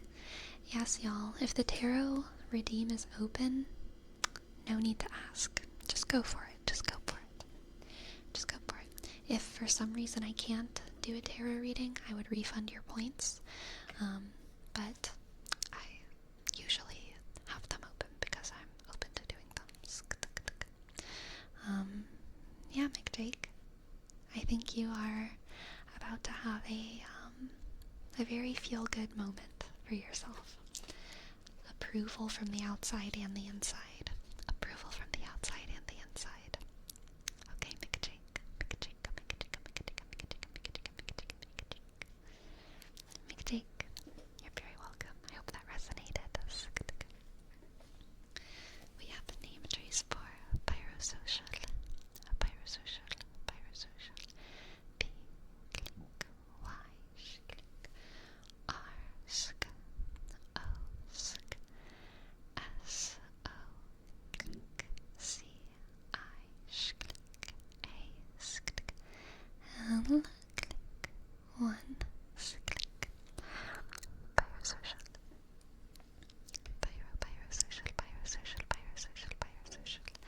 Pyrosocial. Alright, now we have a read for Jumpamaniac. Jumpamaniac. Jumpamaniac. Jumpamaniac. Jumpamaniac. Jumpamaniac. Jumpamaniac. Jumpamaniac. Jumpamaniac. Jumpamaniac. Jumpamaniac. Jumpamaniac. For you, we have the Ten of Swords, the Page of Cups, wow, and the Ten of Wands. That is intense, Jump Maniac. It's actually pretty intense. It's kind of heavy, but also overall positive. Heavy, but overall positive. Ten of Swords and the Ten of Wands is the end of a very long and painful journey. Okay? The Ten of Swords is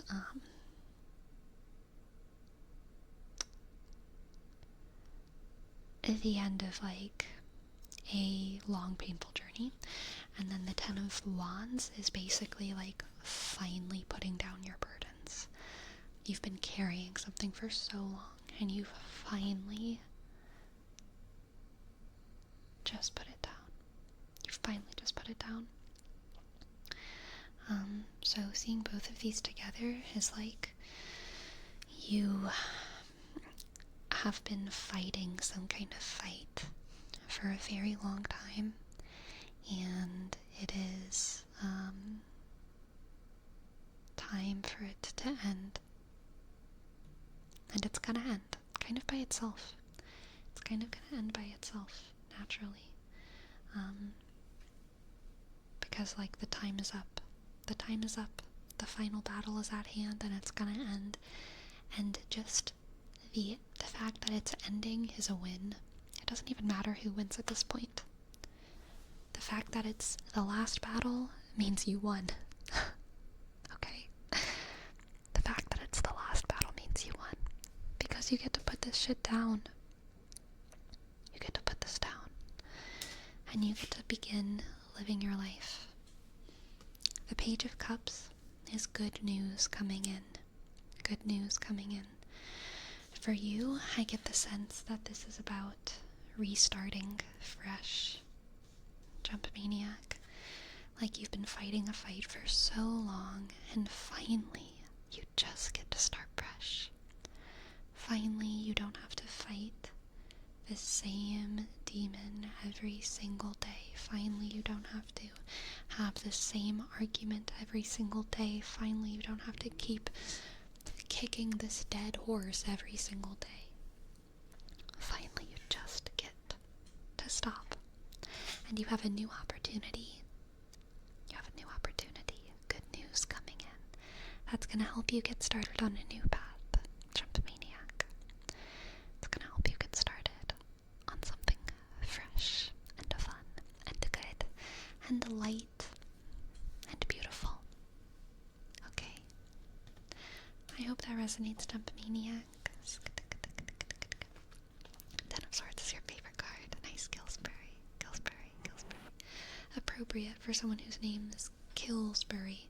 Some people talk about the Ten of Swords being the burial card, like you're dead and buried. Killsbury. Appropriate. Alright. Duxman. Let's see what the cards have for you. Duxman.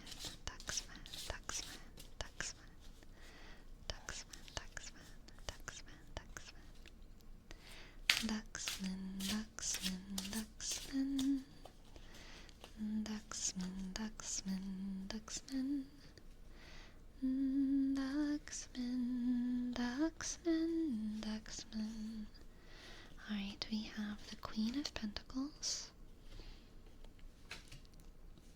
The Queen of Pentacles. The Three of Wands. Queen of Pentacles, Three of Wands, and the Page of Wands. Very cool.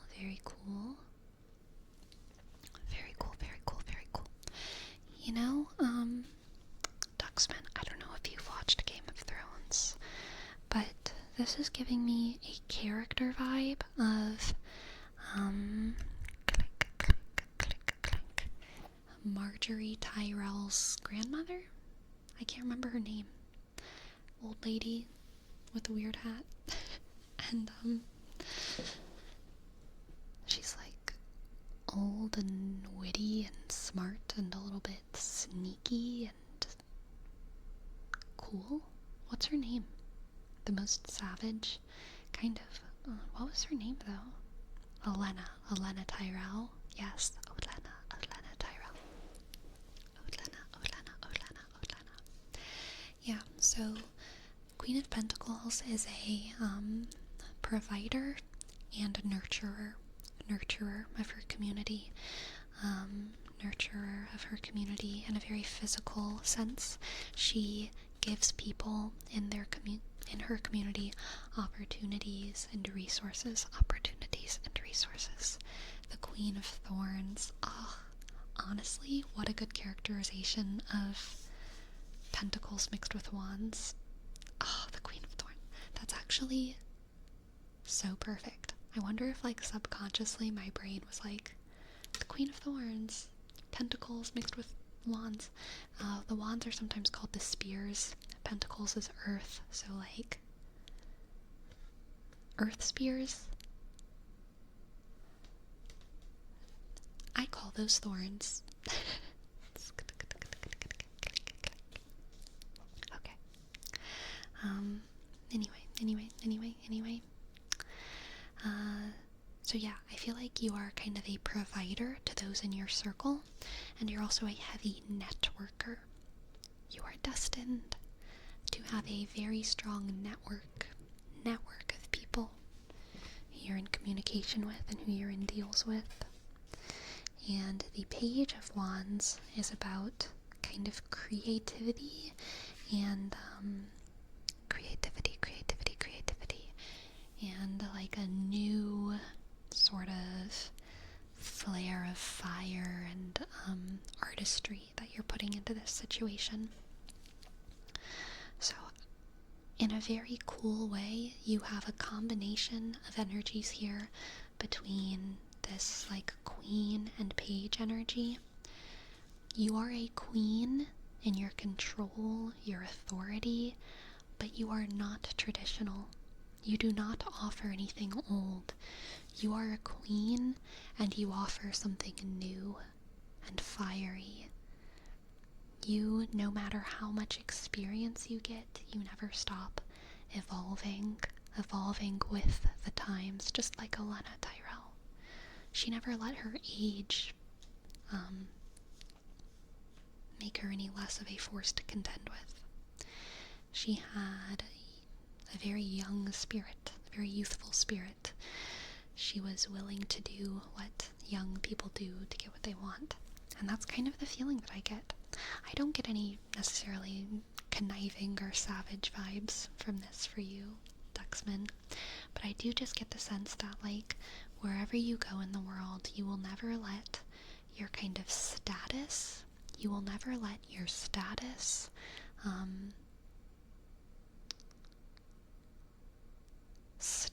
stop you from having that youthful energy, if that makes sense. No matter how much experience you get, no matter how much authority you get, you will always remain kind of progressive. You will always remain progressive in your circle because you have a strong network and because you have this like spark within you. You have a spark, which is a very beautiful gift, Ducksman. No matter how much authority you have, no matter how much age and years and experience you have, you will always be a force of progress. Progress and power. Progress and power within your community.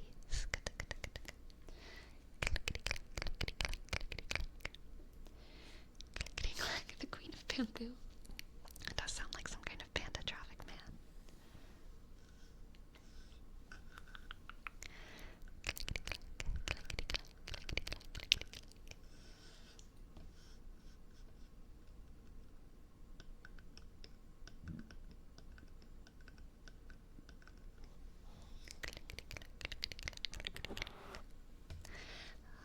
It is close to break time. Let's do our last tarot reading first, though. Let's do our tarot reading for squeakers first. I'll pause our redemptions. Squeakers, squeakers, squeakers, squeakers, squeakers, squeakers, squeakers, squeakers, squeakers, squeakers, squeakers. Squeakers, squeakers, squeakers, squeakers, squeakers, squeakers, squeakers. It is the Headless Hour, the Headless Hour. Oh, the Headless Hour. The darkest hour.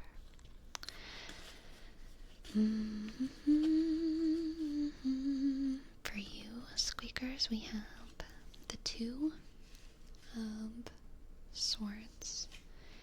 Whoa, the Two of Swords and the Lovers.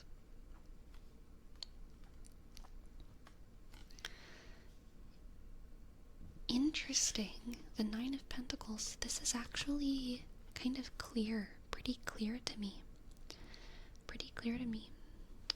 Squeakers, squeakers, squeakers, squeakers. I feel like you might be in a relationship, and this isn't necessarily a romantic relationship. This could definitely be a familial relationship, work relationship. I'll probably turn the tarot readings back on when I get back, Yako. I'm just gonna turn them off before I go on my break.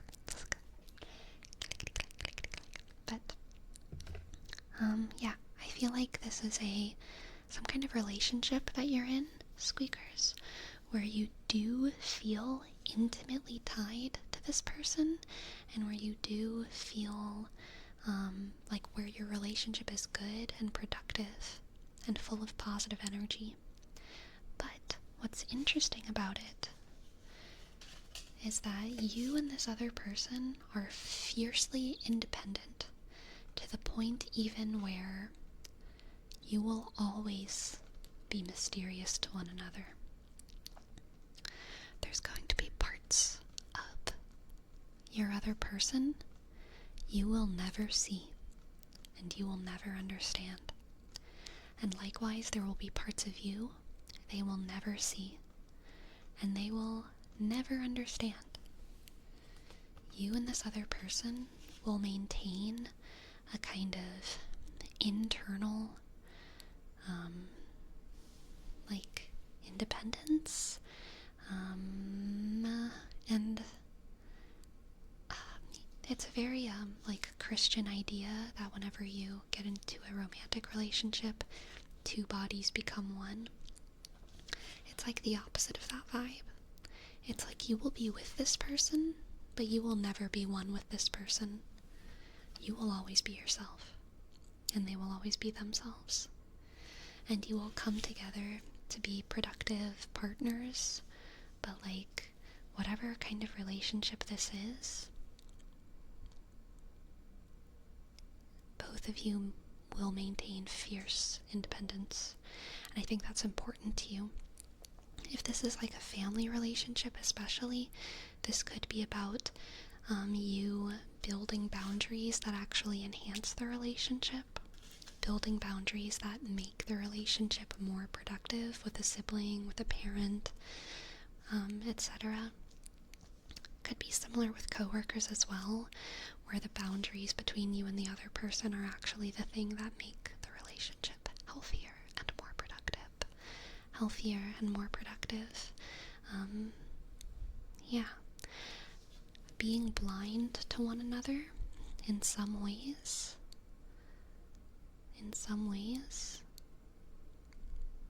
is important to the health of this relationship. Not seeing each other too closely or too intimately. Not knowing everything about one another's lives, but only knowing what you choose to show.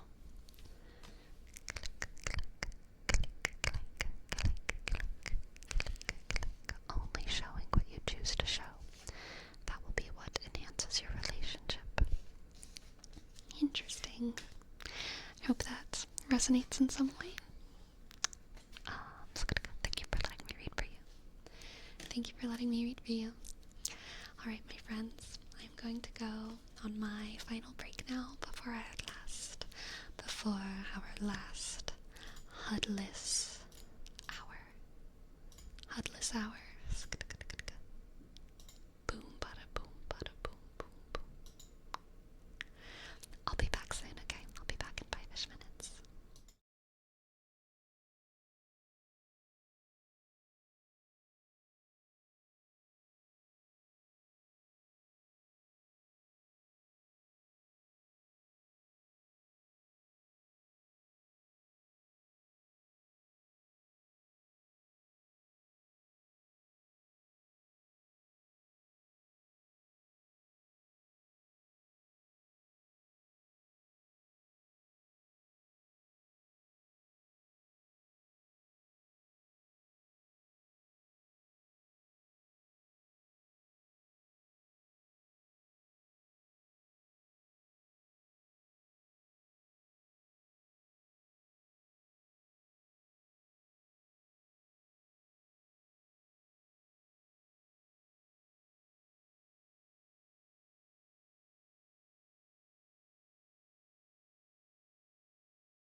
did not fly away. I did not, alas.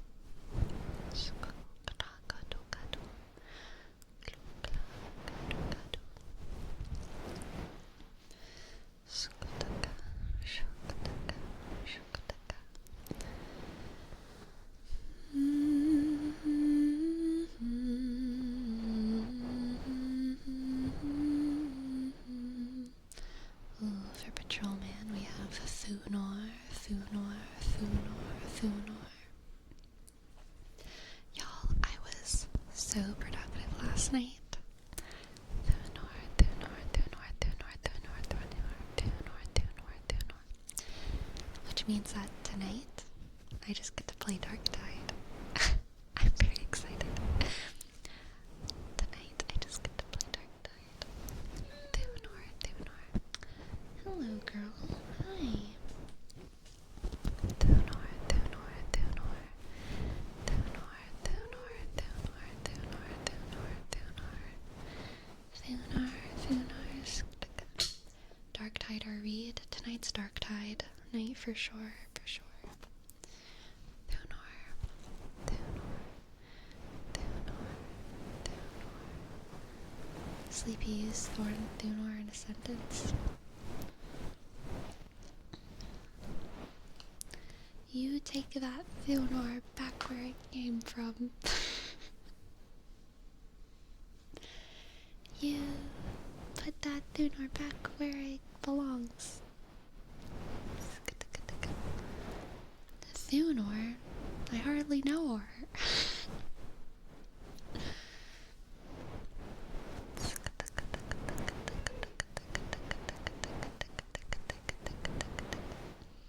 Hi.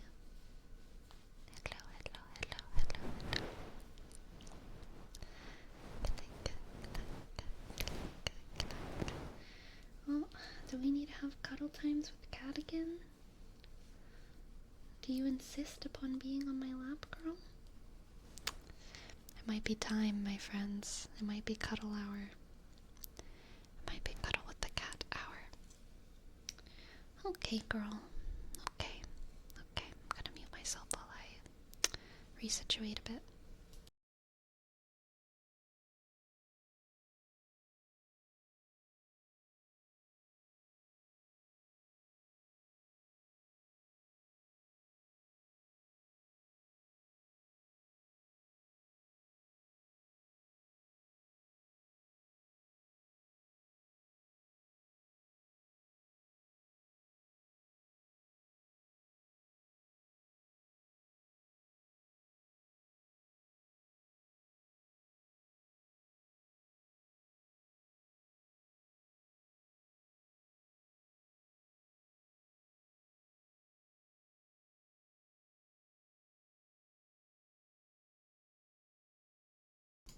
Okay. We back.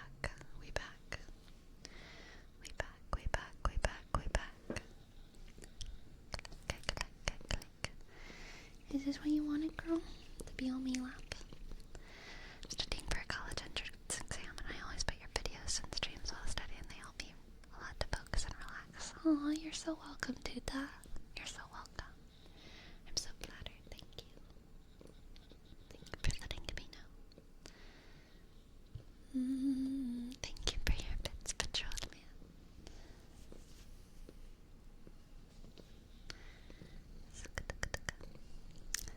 She is built like a cloud. Loki is Loki. Loki is Loki. Loki is Loki. Loki is Loki. Yeah, there's a good flop. Flops it. Loki is Loki. Loki is Loki. Loki is Loki. Loki is Loki. Loki is Loki. Loki is Loki. Loki is Loki. Loki is Loki. And Duda, thank you so much for your prime. Duda. T click you. Click T click.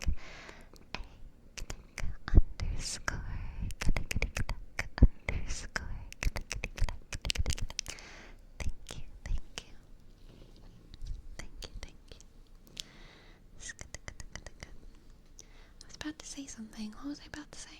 Oh yes, I was thinking about my cat. So I've been getting recommended on my YouTube some of those like cat spa ASMR videos.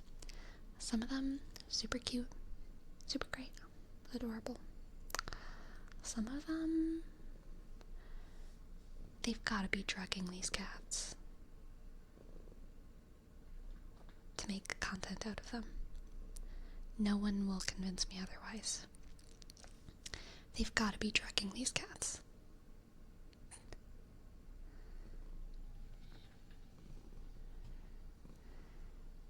And it kind of freaks me out. Like, they've got to be, right? Right? Right? Like, washing the cats in the sink videos. No, I don't think that. Like, they usually have, like, cats, like, in bed, and they're laying like, on their backs with their paws up, which is cute. Sometimes cats do that. But the people will be, like, grooming them, and, like, trimming their fur, and, like, doing little treatments on them, and it's very cute and cozy. But, I mean, the cat is just staying still on its back while someone, like, messes with it for, like, 15, 20, 30 minutes. Like, cats do not do that. That is an uncat-like behavior for them to lay on their back for that long while someone, like, grooms them. Like, because we've groomed cats before, you know?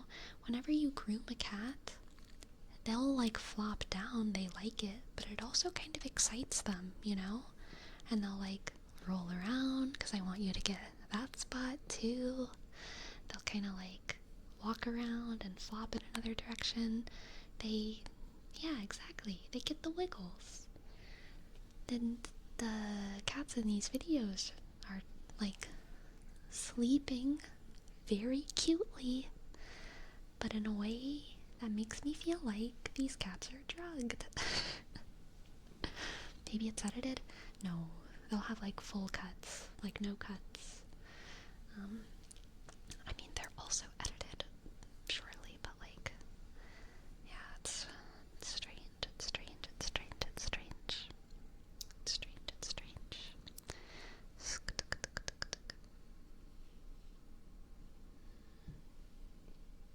Oh, I didn't even consider that traffic man. They could have the scruff of their neck clipped. What does that do? I've never even heard of that. That doesn't sound good.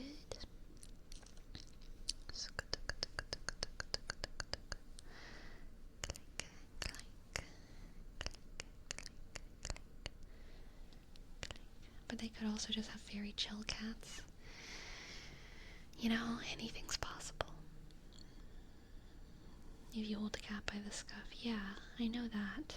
But first of all, doesn't that mostly just work with kittens? Or maybe it's only safe to do with kittens, I don't know. I would never want to hold my cat by the neck, she's too heavy. It would just rip off her neck. I would just behead her. I don't think that's really true, but she's too big.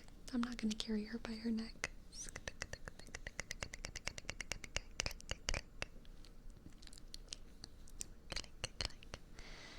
Yeah, again, maybe it's something like that. Weird and sad. I don't think it's that though, because at the beginning of the video I was watching yesterday, they showed the cats walking around, and it was like the beginning of the video. The cats was like happy, walking around, rolling around, being happy, and it was later in the video that they did the massage thing. So I know that the cat is like normal sometimes. But then later on in the video, it did seem just too unresponsive for me to be super comfy with it.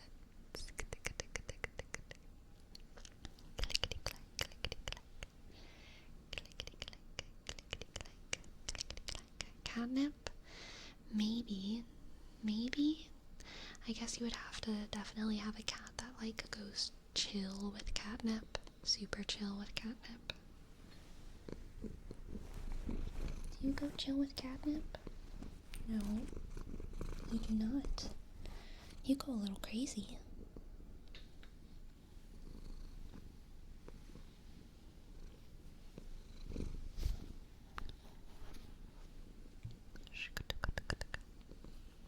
She's headbutting your ears.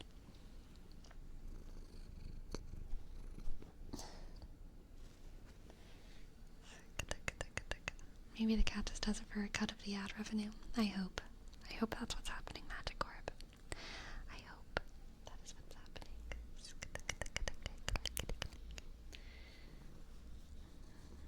We're gonna turn this into a habit, aren't we, girl? It's a dangerous habit to form. It's cold season, so she always wants to be a lap cat. And now she knows that if she just acts cute around me during stream, she's gonna get to come on my lap. Clickety click, clickety click.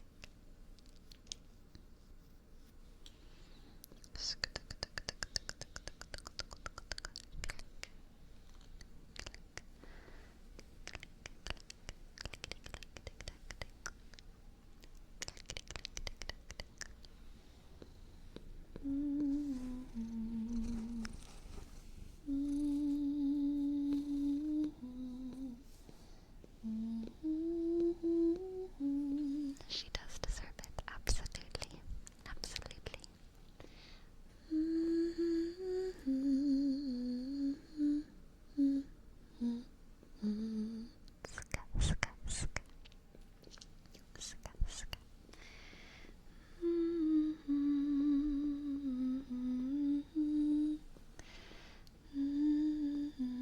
Just one to the do you have treats to give her? No, I don't really have cat treats. She has pretty bad allergies, so I'm pretty careful with what I give her. I haven't been convinced that most of the treats that are easily accessible don't aggravate her allergies. I don't know exactly what she's allergic to. I'm sure there's treats out there that would not give her a reaction, but I don't know what they are. So I just stick to what I know works. She loves her food enough, though, that just a little piece of kibble could be a treat. Just a little piece of kibble could be a treat. Krum, krum, krum, krum. We have not. Ogden. You, Ogden, have triggered an event. You've triggered an event. You've triggered an event. And I don't know how I can extend this. Okay, we did it. I have a question for you, class.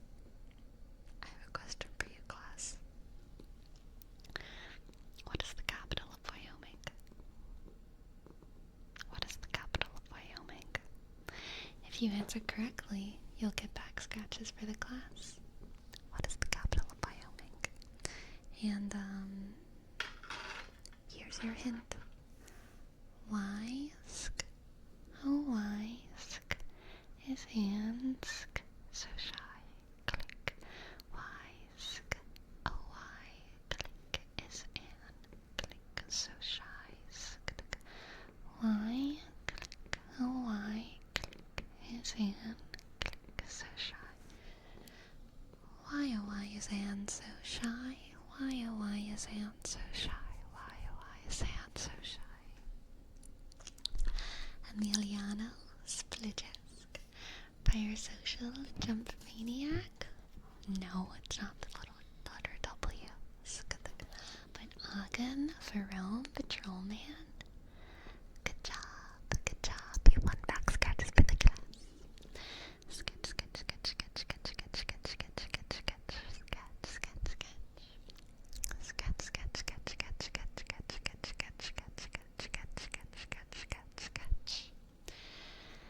Sketch, sketch, sketch, sketch, sketch, sketch, sketch, sketch, sketch, sketch, sketch, sketch, sketch. Sketch, sketch, sketch, sketch,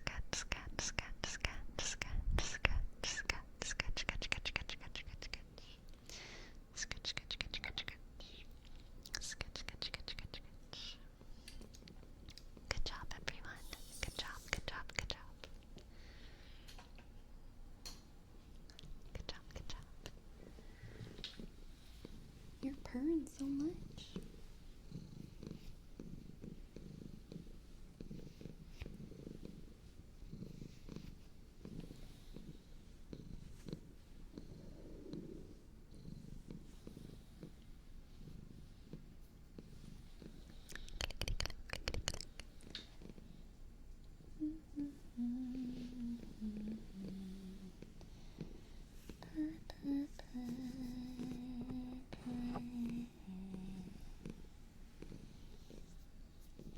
Pretty, pretty, pretty.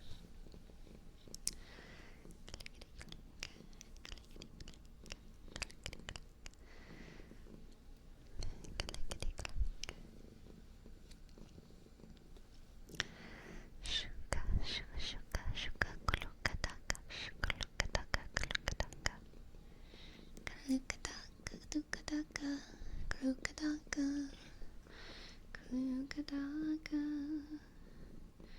kurakaba. Kata, kata, kata, kata, kata. Lagata.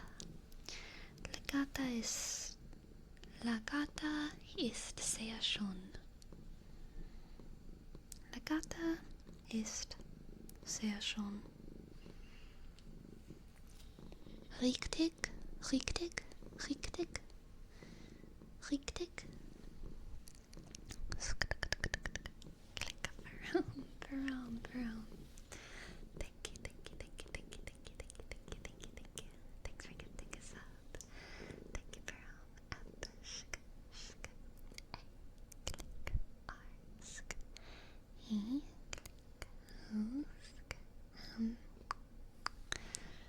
Thank you, Brown.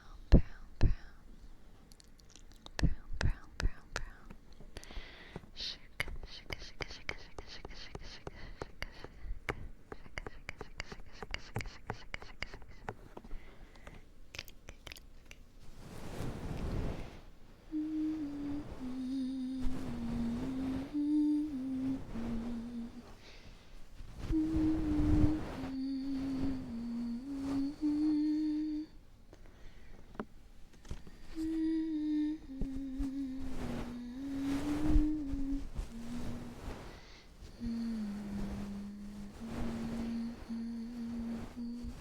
You're very welcome, Tita. I hope you sleep well, sleep well, sleep well.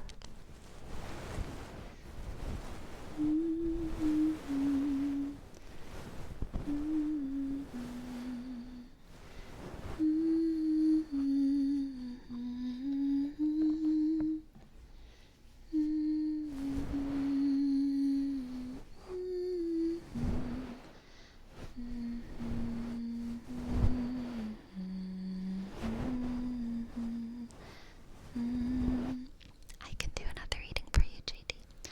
I will have to put down my mic in order to shuffle for a sec, though. Okay. JD.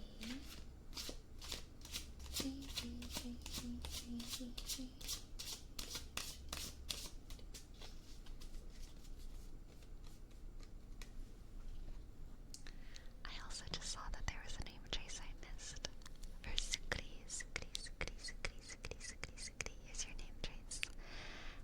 S U click C R I click L click H click E click R click A click. Thank you, Sukri.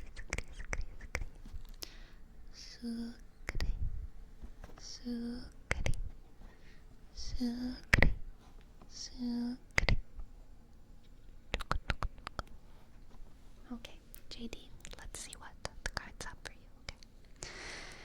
We have for you the Page of Swords. Page of Swords. The Eight of Cups. The Eight of Cups. The Eight of Cups. The Eight of Cups.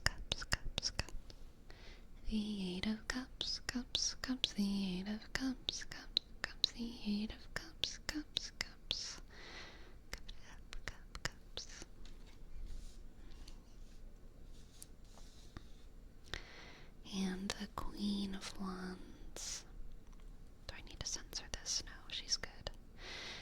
Queen of Wands, the Queen of Wands, the Queen of Wands. The Queen of Wands, the Queen of Wands. Focus, focus, focus, focus, focus, focus, focus. There we go, the Queen of Wands. Queen of Wands, Queen of Wands, Queen of Wands, Queen of Wands. Queen of Wands, Queen of Wands. So, JD, JD, J, click, A, click, D, click, E, click, E, click, 1, 7, JD, for you, I believe this reading.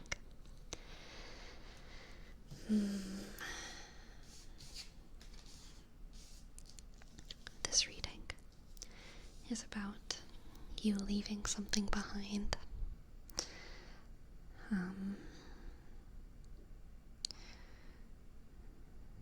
In order to gain confidence. I feel like there's something that's holding you back on a confidence level, and leaving it is going to help you gain more confidence. More confidence and more like self-assuredness. Yes, more self-assuredness. You're walking away from something. Walking away. That is this Eight of Cups. Eight of Cups, walking away. Walking away, walking away, walking away, walking away, walking away.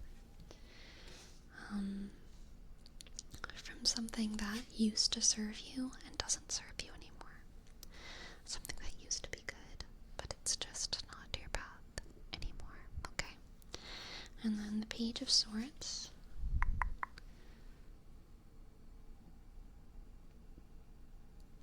Is kind of the beginning of a journey towards self-discovery. And I think the Queen of Wands is the completion of that self-discovery journey. Really coming into your ego, learning to kind of love your ego, understanding your ego.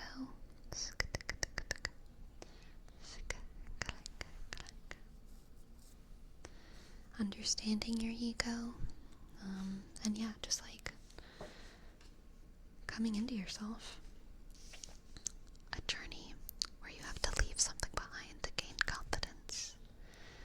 A journey where you have to leave something behind to gain confidence and to become a more full version of yourself. A more full version of yourself. Okay, JD. Love me a good journey? Yes, I love me a good journey too. We're going on an adventure. A new adventure, JD. I feel like I jumped this one for some reason. There was dogs though. Nice. I had so many false wakings last night. I was really confused when I actually woke up. I was like,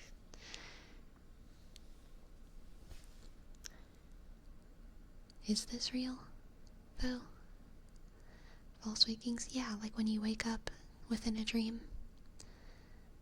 but you're still dreaming, and then you wake up again within a dream, but you're still dreaming. False wakings. I get them a lot, and last night was like one after another. If I get any, I tend to get a lot. I never have a night where I just have like one, but usually I have like 1 or 2 nights a week where I have like 10 false wakings. Like I just keep waking up inside my dream. I keep waking up inside my dream.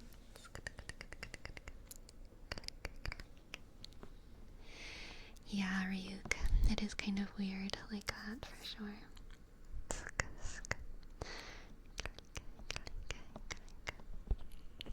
I had a dream I met myself a long time ago in a German forest with wolves howling surrounding me and my other self. Damn. That's prophetic. That's some prophetic stuff right there. Yeah, for it does start to get very like, you start to really doubt yourself.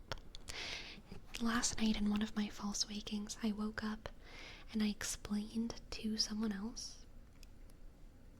that I thought I was just dreaming. I didn't think they were really there because I keep having false wakings. And then they were like, oh, well, no, I am really here. You're not dreaming.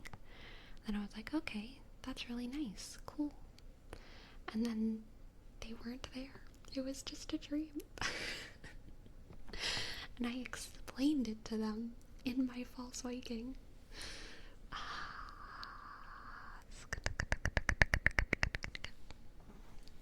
Exactly, Ogden. They were like, nope. Gotcha. Gotcha. They were never there. They were never there, Destructicon. They were never there. Honestly, good. It would have been weird had they been, because my door is locked. And that would be weird. If they were in my room. But it was a strange night. Many false wakings. The loop dreams where you wake up over and over is for sure the worst. Like, you never stop waking up in the dream until that final waking. Exactly.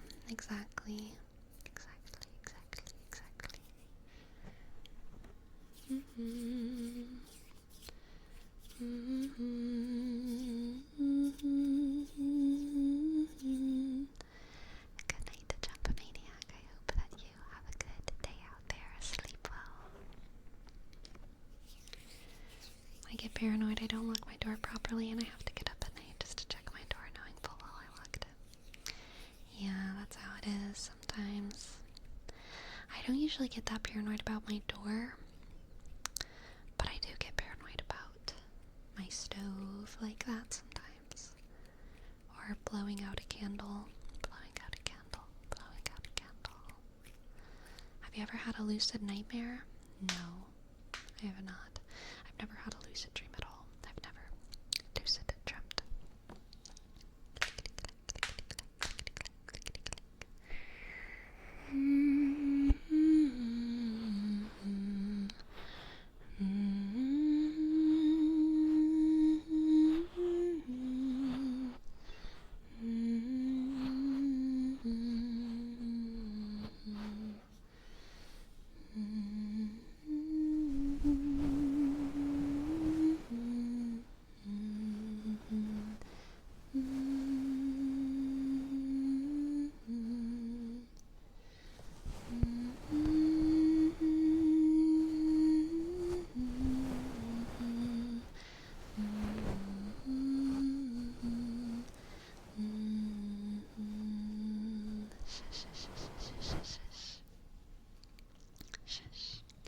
Have you ever had a dream that was so good you were like, oh dang, and when you wake up realized it was just a dream?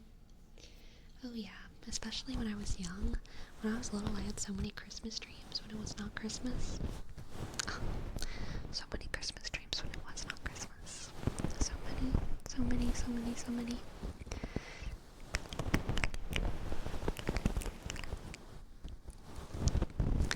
I was in my room hiding from like a vampire creature. Gee, and I could feel my heart racing. That sounds terrifying, Ryuk. It sounds so scary.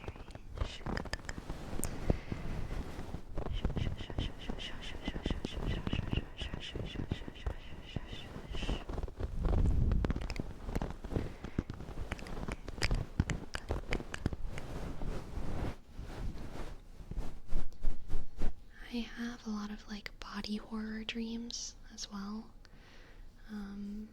I've had dreams where like things grow out of like joint connections in my body, or like any lines. You know how you have like lines on your wrist? Just little like wrinkle lines. I've had dreams of like vines and plants like growing out of there in a really painful way. Things growing out of my ears. I've had weird dreams about like my body hair being like pointy and hard and like it hurting to like touch anything, or things, my body hair like growing in and like hurting me on the inside. Yeah, uncomfortable body horror. And teeth dreams are always freaky. I've never had a good dream about my teeth. Only bad dreams concerning the teeth, and the nose, and the ears, and the hands. Body horror dreams.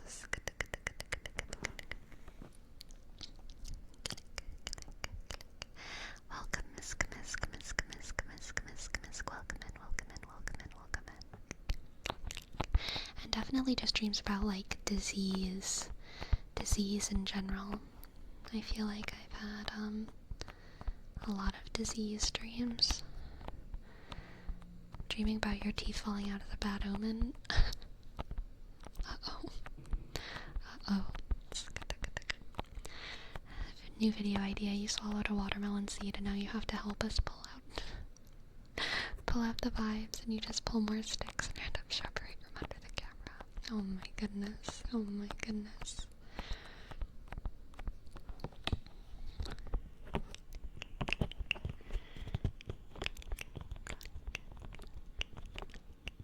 I've also still never seen The Thing.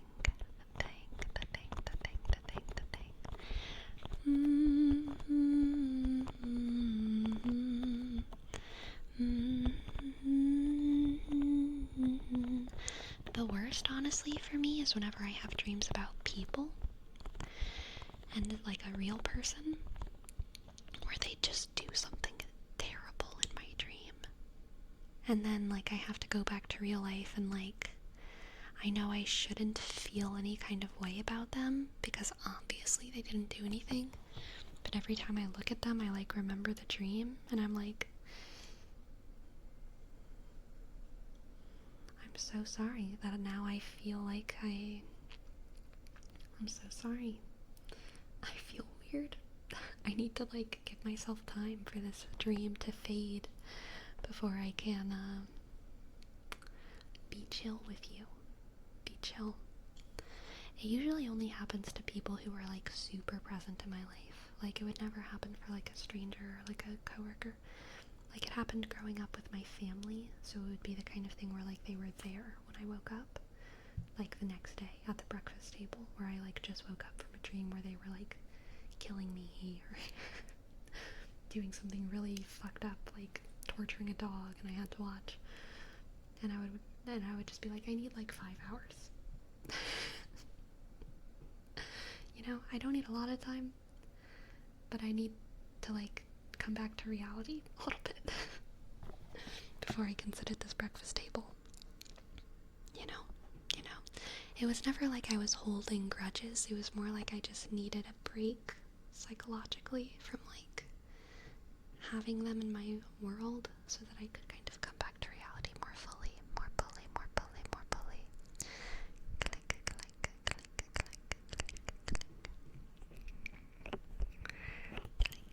I usually never get nightmares with monsters or stuff that happens to me.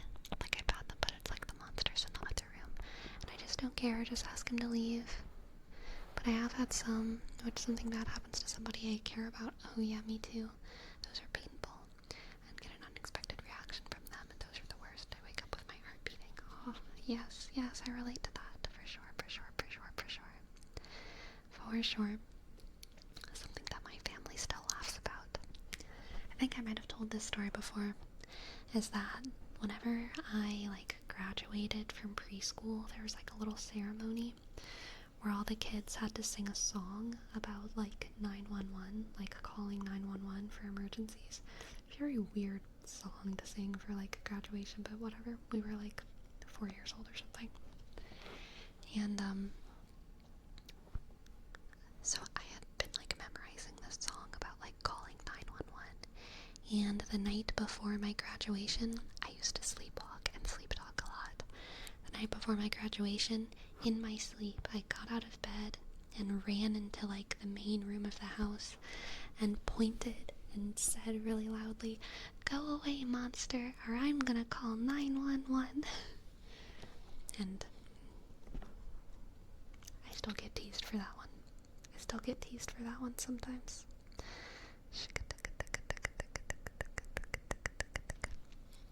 I laugh in my sleep a lot as well. I don't sleep talk super often anymore. But I do like move in my sleep, like I'll randomly like reach out and grab or like stuff like that. But I giggle. I giggle in my sleep. Sometimes I wake myself up laughing, which is very strange. Because I usually can't exactly remember what's funny, but I remember bits and pieces. This happened last week. I woke up and I was laughing about something happening on a beach, and I couldn't remember what was so funny about it. But every time I thought of like, there was like this image of like this cloud over the water at the beach, and every time I thought about it, it kind of still made me giggle, even though I couldn't think of like what was funny about it. But something happened in my dream that was funny about this like cloud over this water at this beach, and it made me giggle. It made me giggle myself awake. Yes, JD, yes.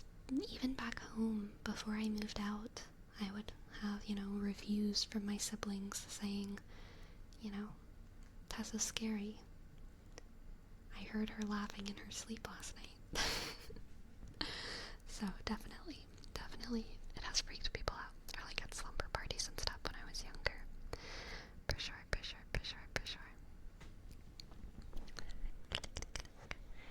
Yeah, again, definitely like when I'm falling asleep, sometimes I took like jump, like that.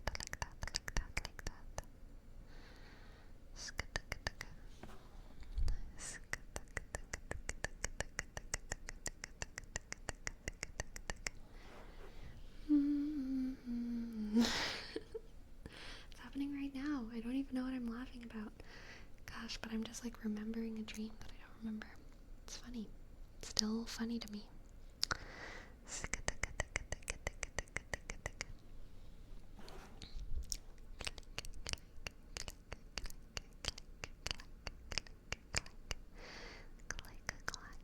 I just sometimes fall asleep somewhere else in the house but end up in my bed without knowing how I got there.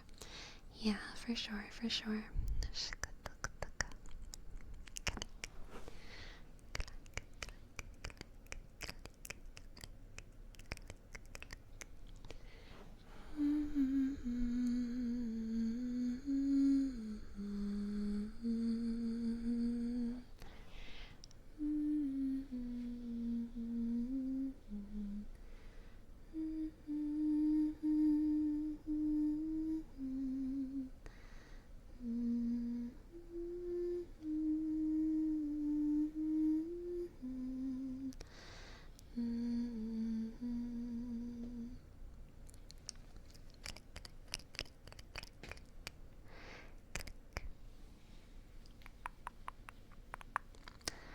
I just talk in my sleep a lot, like in a deep sleep and dreams. It feels so real, for sure.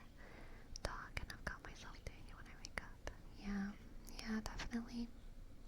I don't usually overeat Destructicon. I do get slowly warmer just from like warming up my blankets, but I don't have like crazy body temperature fluctuations. Whenever I get really anxious though, whenever I have like anxiety, really bad anxiety, my body temperature goes all over the place. It's one of the weirder, I think, like symptoms of anxiety for me. Like all of a sudden I'm hot, and then I'm cold, and then I'm sweating, and I'm cold, and it's like, what's happening? Literally, what is happening? There's like a hair that's longer than my bangs. It keeps getting in my eye. Yeah, traffic, man, that does happen to me too. Like, if I get really tired or if I haven't eaten enough in a day, I feel like I get really cold. Because I think metabolizing food, like, warms me up, which kind of makes sense. I'm, like, literally burning more energy, so I'm warmer. But when I don't have as much metabolizing to do, I feel like I get colder. And I'm just like, my whole body like slows down and I go into a little half awake coma state of just being cold and still.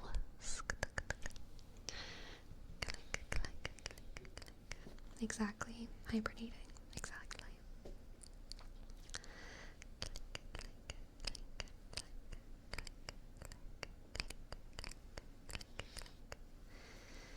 I have that too. Sometimes I go to sleep and wake up with one less blanket. Yeah.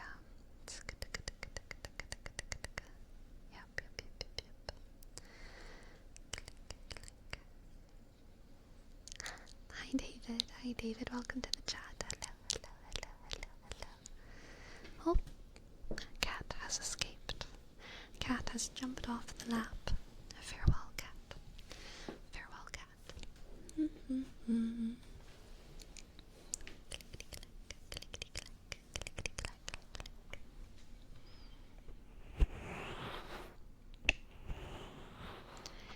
Uncleanly toast. Hello, uncleanly toast. Uncleanly toast. Uncleanly toast. Uncleanly toast.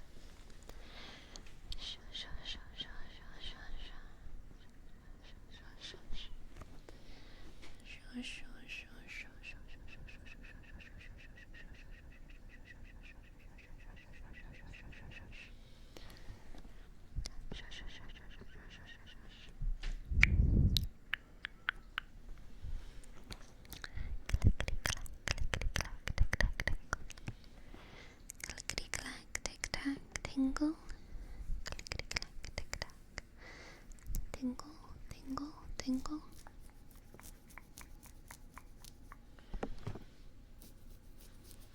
Knee scratch. Knee scratch ASMR. Scratchy, scratchy, scratchy, scratchy, scratch. Scratchy, scratch.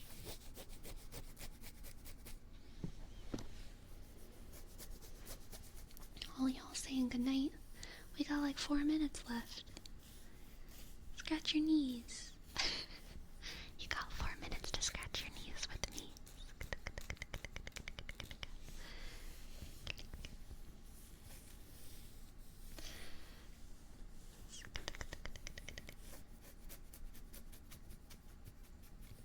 I do remember that Destructicon.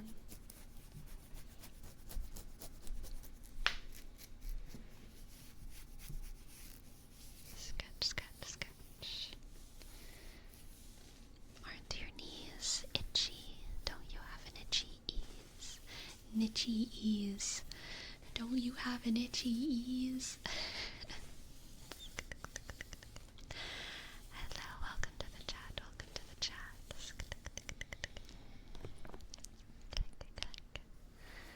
Scratch those ears, Ryuk. Scratch those ears.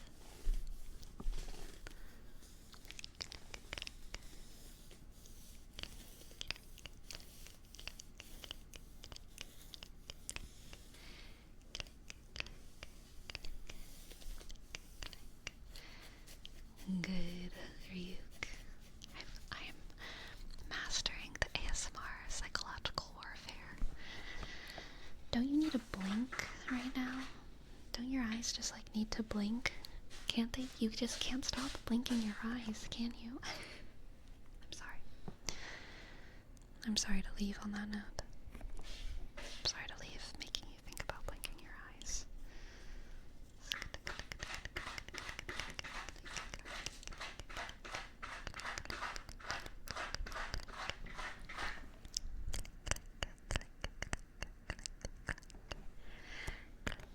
Alright, let's see who we shall read tonight. Let's see, let's see, let's see, let's see, let's see, let's see.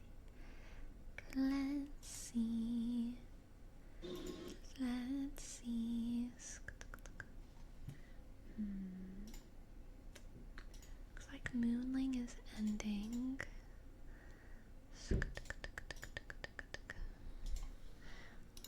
Moonling is ending.